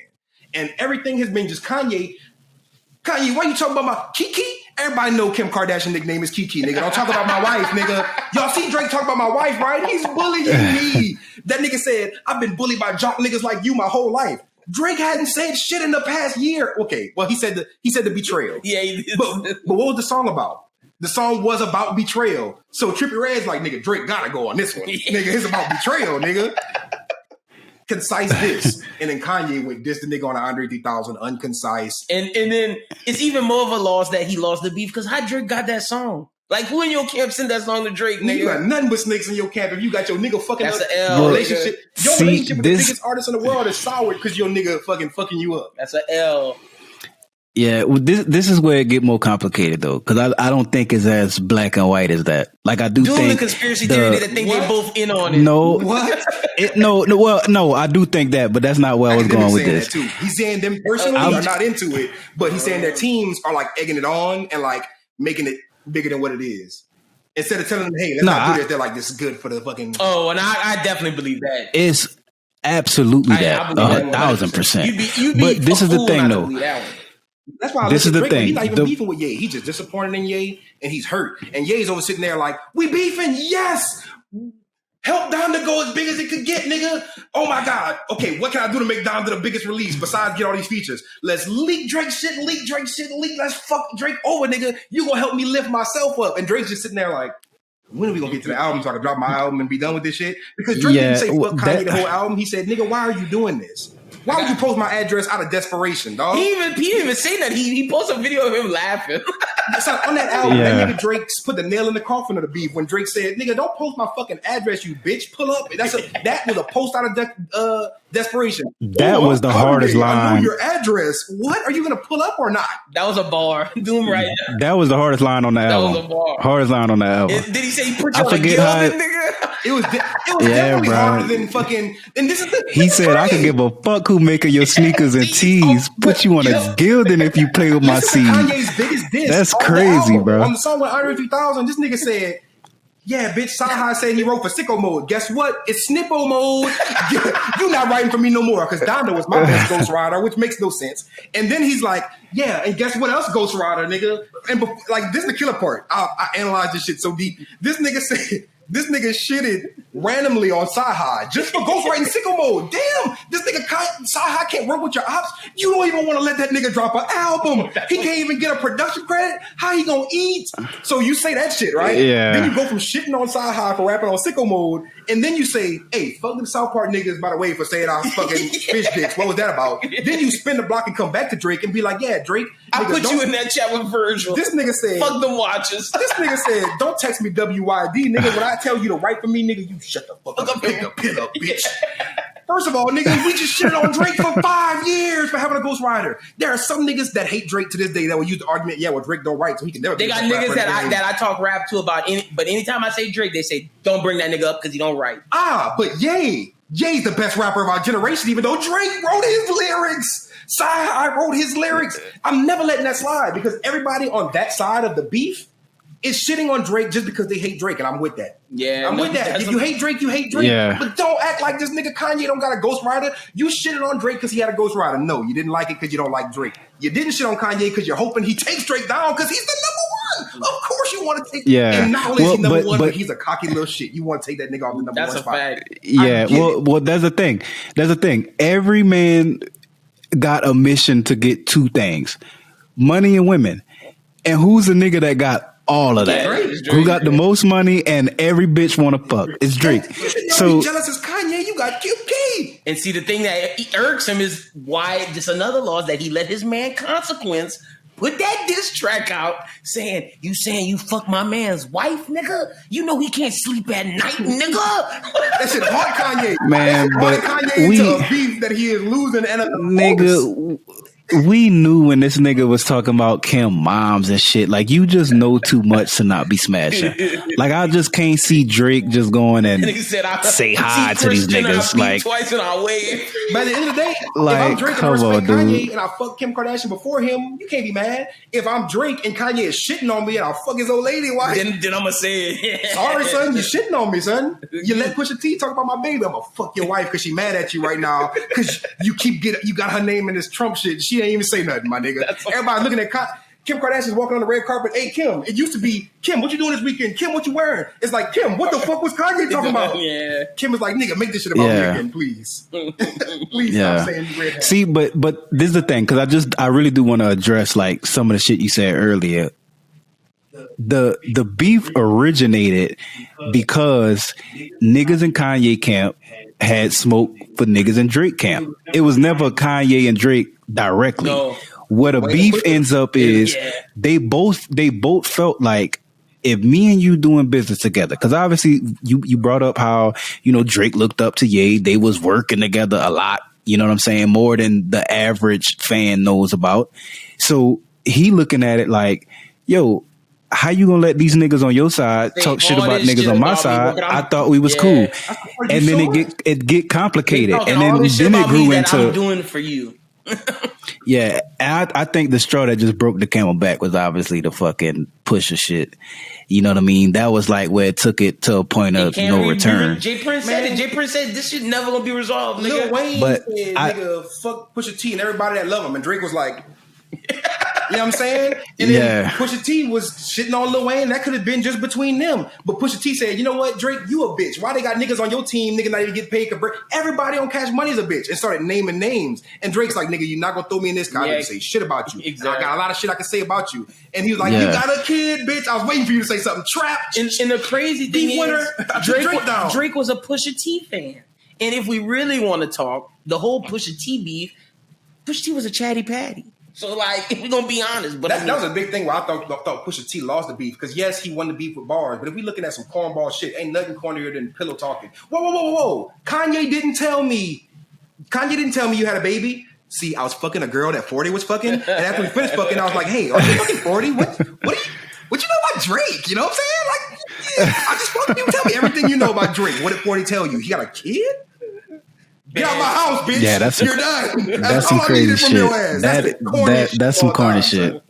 That's some corny shit. When niggas thought they was winning the beef. The only reason why niggas are like, Push won that beef is because Drake bowed out and didn't respond. Because I honestly feel like he was going to crumble him. Because what else was he going to do? You know what I'm saying? Like, and at the same time, bruh, that's some whole ass beef to be having, my nigga. Like, why are you even beefing with Drake? Drake's the biggest fan. But Wayne is Drake's boss. Drake couldn't be like, Wayne, don't say fuck Pusha T and everybody that love him. Kanye, my nigga, you could have stepped in and been like, this has gone too far. And that's why Drake is my protege, nigga.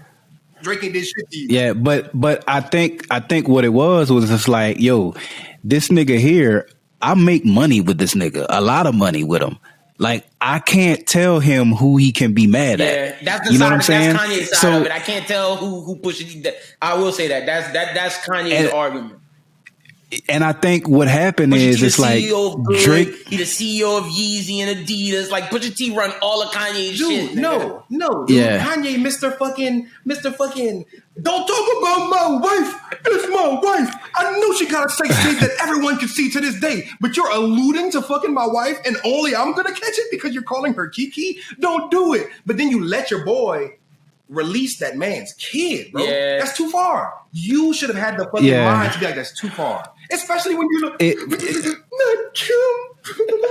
Nigga, your girl was a thought. Nigga, she went from Reggie Bush to this nigga to Ray J. Your girl was fucking Ray J at one point, nigga. You gotta charge it to the game. I'm sorry. Yeah, I'm sorry. I agree. Nick Cannon and Soulja Boy might have fucked. He dropped a picture the other day. I know you saw it. Son, every once in a while somebody come out the woodworks and was like, I fuck Kim K. The Game did it not too long ago. Yeah, he did. For no reason. Yeah. The Game was just trying to get clout. Yeah, that's all. That nigga's crazy. You gotta charge it to the Game when you fuck a girl like Kim K, nigga. She got bodies. You gotta live with that. Prostitute flan. Yeah, he knew that. He knew that. I think the whole thing is that Ye kind of was looking at it where he was hoping that him and Drake could stay whatever. Off of the strength of it was like, all right, this is separate. Yeah, this like I know that we still make money. Nah, nigga, ain't no separate. Yeah, and that's what Drake said. Drake said, nah, nigga. I'm catching straight bullets off of some shit Wayne said. You gonna catch these straight bullets, nigga, because you could have stopped that shit. I couldn't stop Wayne, and Wayne didn't even say nothing that bad. Yeah, but that's why we at where we at, and that's why going back to what Lynn was saying about my conspiracy, I think these niggas obviously have problems with each other, right? Like, but I don't think it's really some shit where it's like, oh nigga, when I see you, I'm shooting the whole block up. Like I don't, I still don't think that. At one point it was though. He may be calm now, but at one point I definitely think if Kanye walked past Chubbs and Drake, Chubbs would definitely trip that nigga and made him hit the ground. You met LeBron interview when he was talking to LeBron? That nigga was crushed. At that point, he was going to go to jail about it. Look, this is my conspiracy theory. I think Drake was at Bron's house. He played Bron that Andre 3000 song. Bron said, wait, Kanye diss me too? Go get him, nigga. Get him. I'm standing behind you on this one, nigga. Go get him. Well, yeah, I still Bron, think. Man? What's wrong with Ye? I don't know, man. Ye just, I don't know. This nigga, he's very emotional. LeBron, you know what I'm saying? Like super emotional. Heard that LeBron had that nigga on the shop talking about him. That's what it was. But that's literally it. Like I think on both sides, it's literally like this nigga is my op, so anybody associated with him is guilty. That's a fact. On both sides, that's how they. You're absolutely right. Yeah, but I feel like they started it on Kanye's side because Kanye's sitting there. I definitely think Kanye started this. He's trying to act like he didn't do nothing when the reason why Drake is catching strays because he didn't do nothing. Wayne did something, but you still letting him catch strays, even though you feel like you caught a stray from Wayne. You know what I'm saying? Yeah. I don't even feel like it was a real stray, but you feel like you. I don't even think Pusha T should even been beefing with Wayne. That was the dumbest shit ever. That was the dumbest shit ever. First of all, the root of the beef was because nigga he thought they were stealing his style with the babe shit and the shit like that. That's corny. But even cornier, you beefing with Drake, a nigga who loves you, a nigga who has supported you. Who said the Clips was one of his favorite artists? He's the biggest artist in the world. And he supported you from jump. And the thing is, you're not even rapping like that no more, dog. You're an old head. You're not in Clips. You're not in your prime. You come back, and your comeback is Drake diss, and that's how you rise to fame.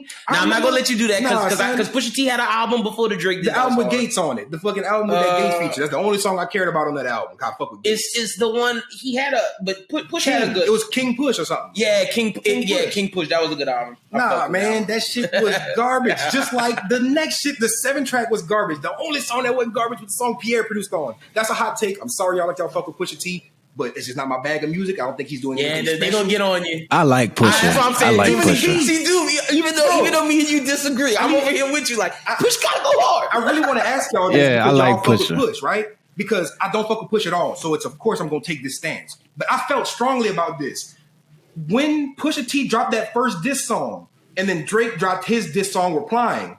Who won? Oh, Drake. I can tell you that right now. Who rapped better? Drake, for sure. What you think, dude? Nah, Drake won. But now, see, this is the thing, right? Well, Drake won as far as rapping. Drake won in entirety. That's what I'm saying, bro. Drake slaughtered that nigga the first time, and everybody was sitting there like, "What you gonna say, Pusha?" And Pusha was like, "Chill, y'all. I'm not gonna let this nigga body me. I'm not Meek Mill." Then he came and did the chatty patch. I am not Meek Mill, nigga. I'm not gonna fucking. But that's the thing, though. In a beef, that's what it ain't all about rap. Bars, niggas shitting on Drake for not having bars. He killing Push with bars. Push gotta put out gossip. You know what that is? That's some pussy shit. And you know what that is? It is. It's because niggas hate Drake, though, nigga. Niggas hate Drake, so they say Push won. See, but this is the thing, though. It's like being in a fight, right? Like we could be fist fighting and you see me from the wrist, but if I do some whole shit and like pull out a brick and smack you upside the head with it and knock you out, it's over. Yeah, that's some whole shit. They might look at me after the fight and be like, "Nigga, you didn't have to do all that." They definitely on video saying you got knocked your ass out. Yeah, exactly. At the end of the day, you got knocked out and I walked away. I agree with you 100%, that's what it was. I agree with Doom saying. I see it both ways. It's like if a dude whooping somebody's ass. Like, not just whooping somebody's ass because he's a bully. Niggas walking around just la-di-da-da-da. And he like, throw a rock in the back of his head or you guff him, you sneak him, nigga get snuck. He's like, bro, what? Whoops his ass to where the point where he's bleeding, leaking, nigga. Niggas are pulling him off. Nah. And this nigga said, yeah, you still a bitch. And then throw something at him and it hit him. You got the thing to where I could kill this man and go to jail forever. Or I leave it alone. Or I'm just like, you know what? You a bitch, nigga. Everybody saw you guff me for no reason. Everybody saw when I started beating your ass. You started pulling my hair. Niggas had to pull me off before I murdered you. You know that's how it is, but it's what Doom says. But niggas looking at is the fact you got knocked out. Like, you was running from that fight, nigga. Like, look at him. Look at me. Yeah, all right. I wasn't running from shit, nigga. But Pusha T fans. My Name Is My Name and King Push, hard albums. I will say that. My Name Is My Name got a lot of shit. Daytona, hard album. Cue the Joe Budden meme. That's a 2-pack of ass, nigga. 2-pack. That shit was ass, nigga. Trash. I gotta pull out the Joe Budden because, bro, that shit was Dude, terrible. Oh, please man. answer for good music. Why did Kanye West have Consequence on that trash ass beat, nigga? I need to know what is going on Hey, with if good you music looking for that. if you looking for any type of logical explanation, I am not your guy. That shit was garbage, bro. That nigga said it's playtime. Okay, yeah. I'm gonna come That defend was, you. bro. That was one of the worst songs I have ever heard in my life. Minutes we never get back. Period. I'm sure I could play this right now and YouTube would not flag it. That's how not important it is. I'm not sure. I'm not sure how fucking bad your music has to be to where you talking all the spicy shit. I can't even process that because the music is so fucking bad. That shit was like Consequence. You really need some consequences for that shit. Like something has to happen to You think you. Kanye West kick him off the squad? You think he's He got to. I know for a fact Kanye did not get a green light for that. It's no possible way, bro. It is no possible way. That nigga made that beat himself. In 3 minutes. He had to. He recorded. Didn't mix and master. He had to, bro. Dude, that's an NBA Street Volume 2 loading screen. Oh man, he went on YouTube and was like, "How to make a beat," and then made the shit in 5 minutes after that. Like that shit was garbage, bro. Boom bap loop and then use a sample. That shit was garbage, bro. And that dude nothing but hurt the cause. But back to what we was really talking about. I do think that Kanye is at that point where it's like you are, as far as the beef side, you are losing so far behind that it's gonna take some type of knockout. And like I said, not from Pusha T, not from Side High, nigga. It's gotta come from you. Well, I think what happens is they're both going to release some type of deluxe type shit. If it's not just a regular deluxe, it's gonna be something to where they put something else out and it's like the final showdown. Okay. Well, he better come correct, because if not, Drake won this one. I'm gonna say this just to put pressure on Drake. If it don't have a Uzi feature on it, Kanye won. I'm sorry, because Kanye already started off the game with 2 Cardi features. You got 2 Future features, you balanced it out. You're lucky. What if you get a Cardi instead? Either way. Random hot take, bro, but am I the only one that's like tired of Future? That's why I came out and said that Drake needs to stop working with all the same niggas. Like, you didn't hear my take in the beginning. I was saying, like, nigga, stop working with all these. Get some new niggas, nigga. I'm gonna moonwalk out of here because, nigga, I fell off of Future as the Wizard, but I'm back on Future since the Uzi album. And, matter of fact, since High on Life, I've been on that shit hard, nigga. Future been so hit on miss for me. Ever since Future quit codeine, that nigga been in another zone. The first, like, when he first quit, he didn't tell nobody he quit. He had a little bit of rust on him. But now he got his bag. Whenever he finally announced, hey, y'all, I'm not doing codeine anymore, but I just wanted to wait until I had a hit so I could tell y'all niggas so y'all wasn't blaming my trash music on me quitting drugs. Now I'm still cold, but I just let y'all know I quit drugs. So when y'all see my cold music after this, you're not going to be able to say. Oh, that's why he was saying too sexy for that lean. I was like, oh yeah, he been off of lean. He been off of perks. He been off all that shit. Good for him. They was killing him for that when he first announced that. But I ain't gonna lie, I wasn't excited to see his fucking name on his album, to be honest with you. You know why? I want What a Time to Be Alive 2. What's stopping that from happening? Since What a Time to Be Alive 1 and now, you could have had that album 3 times over. Drake stopping that. They have like 30 songs, if not more, in the cut. It's Drake. Yeah, I think it just at this point it don't make sense for Drake no That's more. what it is. Yeah, for sure. It make all the sense in the world for Future, but that's I think Future can say we need 6 of these. But see, that's why Drake's doing it. Drake's like, nigga, no friends in the industry. My brothers are my brothers. Nigga, Future. True, and that's why he working with who he working with, because you said Betrayal is the only niggas he trusts. That's a good point. And he can work with whoever he wants after this, right? You know what I'm saying? But we know what this it is. Album, he had to prove that point. He had to be like, no friends in the industry. Niggas said no friends. Niggas was like, Drake said no friends on the industry, then had Lil Wayne and Rick Ross on the album. The 2 niggas he worked with forever. And niggas was like Jay-Z, a mentor that he had on Light Up, telling him, watch out, because niggas was going to diss him. 11 to 15 years deep. Like, it makes sense. It makes sense. Everybody who he had on this album is niggas he truly He didn't have fucking Cardi and Yachty and Uzi like Kanye. He did not. Nigga, Kanye had Cardi. I was like, what the fuck? Then I was like, okay. Then he had Yachty, and I was like, okay. Niggas may say Dirk, but like Dirk had Drake in the Chicago streets and O-Block, nigga. Like, yeah, but that I don't know, man. To me, that's almost a negative for me. What? Like I like the fact that like Drake keep his circle and he loyal to them niggas, and you know they got that respect between each other. But musically, man, like I think there's so many people I want to see with Drake, album? bro. It didn't call for that. I think it's gonna happen. I think it's gonna happen. It would have fucked this album up. Like I wanted Uzi so bad on fucking Way Too Sexy, but if he would have did that, just it makes sense that it was Thug and fucking Future because those are the two of the biggest trap niggas, bro. Niggas would still be calling Drake a pussy with no kind of the two streetest niggas that vouch for Drake is Future and Thug, and they embraced him with open arms. So now Drake's like, I'm gonna talk this spicy shit, and y'all can't say shit. I got two of the streetest niggas on side me. If it was just me and Tiger, y'all would have to have a field day with my ass, and we did when he dropped Started from the Bottom before he met Future and Thug. He dropped Started from the Bottom and was like, nigga, you started from the grassy. You know what I'm saying? You started from the end. Yeah, the fact that he got Thug, 21 Savage, Future, and Lil Durk to embrace him was a lot. So and he low-key put a lot of them niggas on. I don't even want to say that in a disrespectful manner, but he was very early on in a lot of them niggas' career. Very which is another reason why I'm with you so heavy on More Life is because Ice Melts is still one of the coldest shits I ever heard in my fucking life. Great song. Oh my god, that's pretty much everything we got for y'all. Unless y'all got something else. I just gotta, because niggas get it twisted with this Drake beef, and I just want to get my last opinion. I don't even want to tweet about this shit ever again. But all I want to say is this is my biggest reason why Drake won the beef, and it has a couple strings to it. But the biggest reason why is because it's not Drake versus Pusha T. It's not Drake versus Kanye. Because if it was Drake versus Pusha T, we all are in agreement that he killed him with the bars. Pusha T didn't put the nail in the coffin with bars. He did it with gossip. He did it because he exposed Drake's hand. When it's beef, nothing's off the table. Nothing's fair in love and war. So I get it, Pusha T. You hit the low blow and you got your one. You kicked him in the nuts and you beat him in the fight. But that don't make you a good nigga because you kicked him in the nuts. That's a pussy shit to do.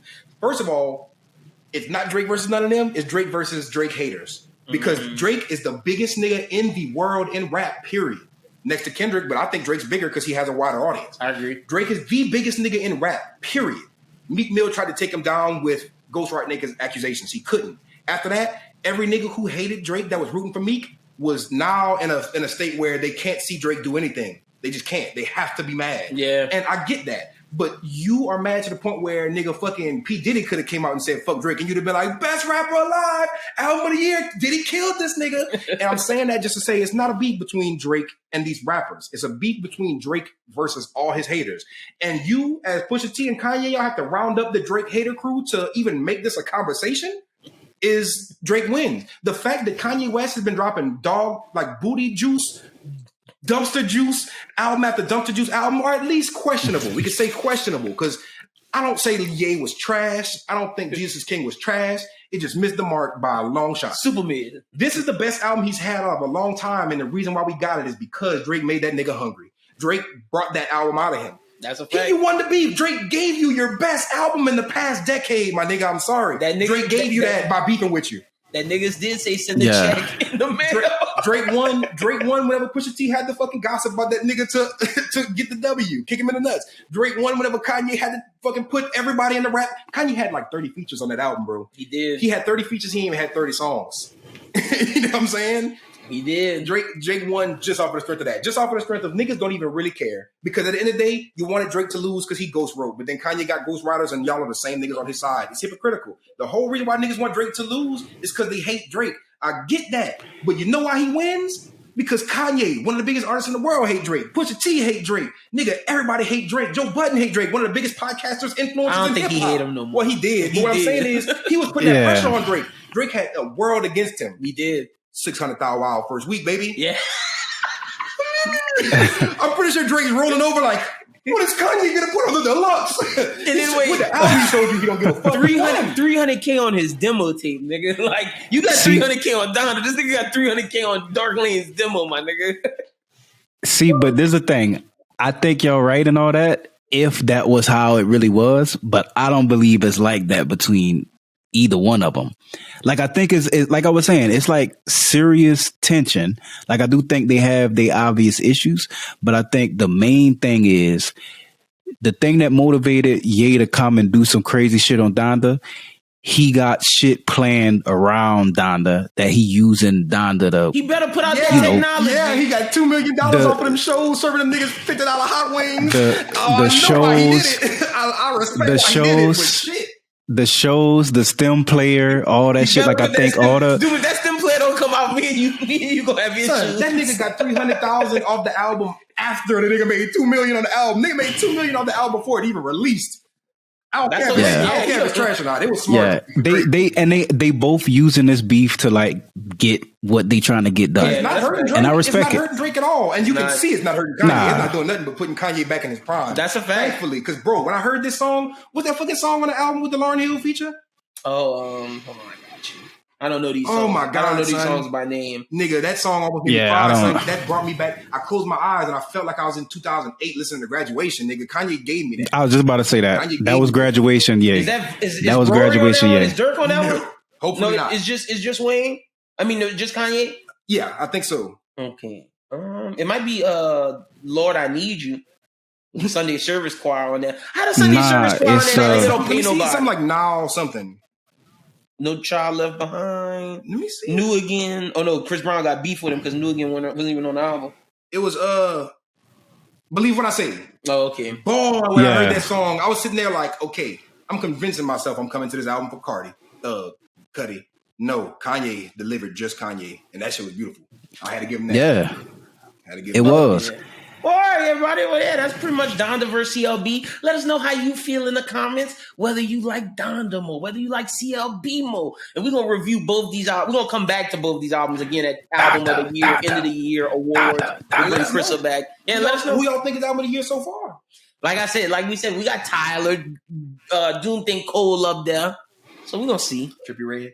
Hey, dude, come on, dude. Tissa Korean is ass, my nigga. I'm with you. Whoa. He is. Tissa Korean could be ass, but let's not act like Trippie Red had all the Infinity Stones on Trip at Night, bro. Nigga had Drake, XXXTentacion, Juice WRLD. This nigga brought back zombie features. This nigga had motherfucking. Who else was on the album? That was Drake. Nigga. That was a trash album, nigga. It was very, very mid. I'm here mid. to announce the next debate next week. Why Trippie Red has the Album of the Year, nigga. Right next to Tyler. Hey, Doom, tell the people they can follow you at on social media. Doom SJ, Instagram and Twitter, man. Y'all fuck with Y'all me. make sure y'all go follow Doom. And if you haven't checked out the latest Bros Who Think podcast, I promise you, me and Doom talk more than Donda and CLB. We actually have a very good Boosie conversation. Like, probably one of our best Boosie conversations ever on that podcast. Go check that out. I can't wait to hear Chris, that. tell the people they can follow you at on social media. No, I'm always here for some good roasting of Boosie, bro. That nigga, I Doom went in. Boosie, bro. I grew up listening to Boosie, son, to the point where I was like in 6th grade, and I feel like I've been with him my whole life. You know what I'm saying? So seeing niggas go in on joke, like, you know what I'm saying? It's like a cousin of yours that be doing fucking up shit, but you gotta laugh because he's just such a funny nigga, son. It's like the clown of the family that's like, I can't tell him shit. What the fuck I'm gonna tell him? But man, find your boy at Chrissa SJE everywhere. That's a fact. Make sure y'all go follow him. And then follow me at LimbWT. Check out all the Bros Who Think stuff. Anime Talk's coming out. Like I said, Bros Who Think podcast is out. Be sure to check out all that. And we'll talk to y'all soon. Until then, peace.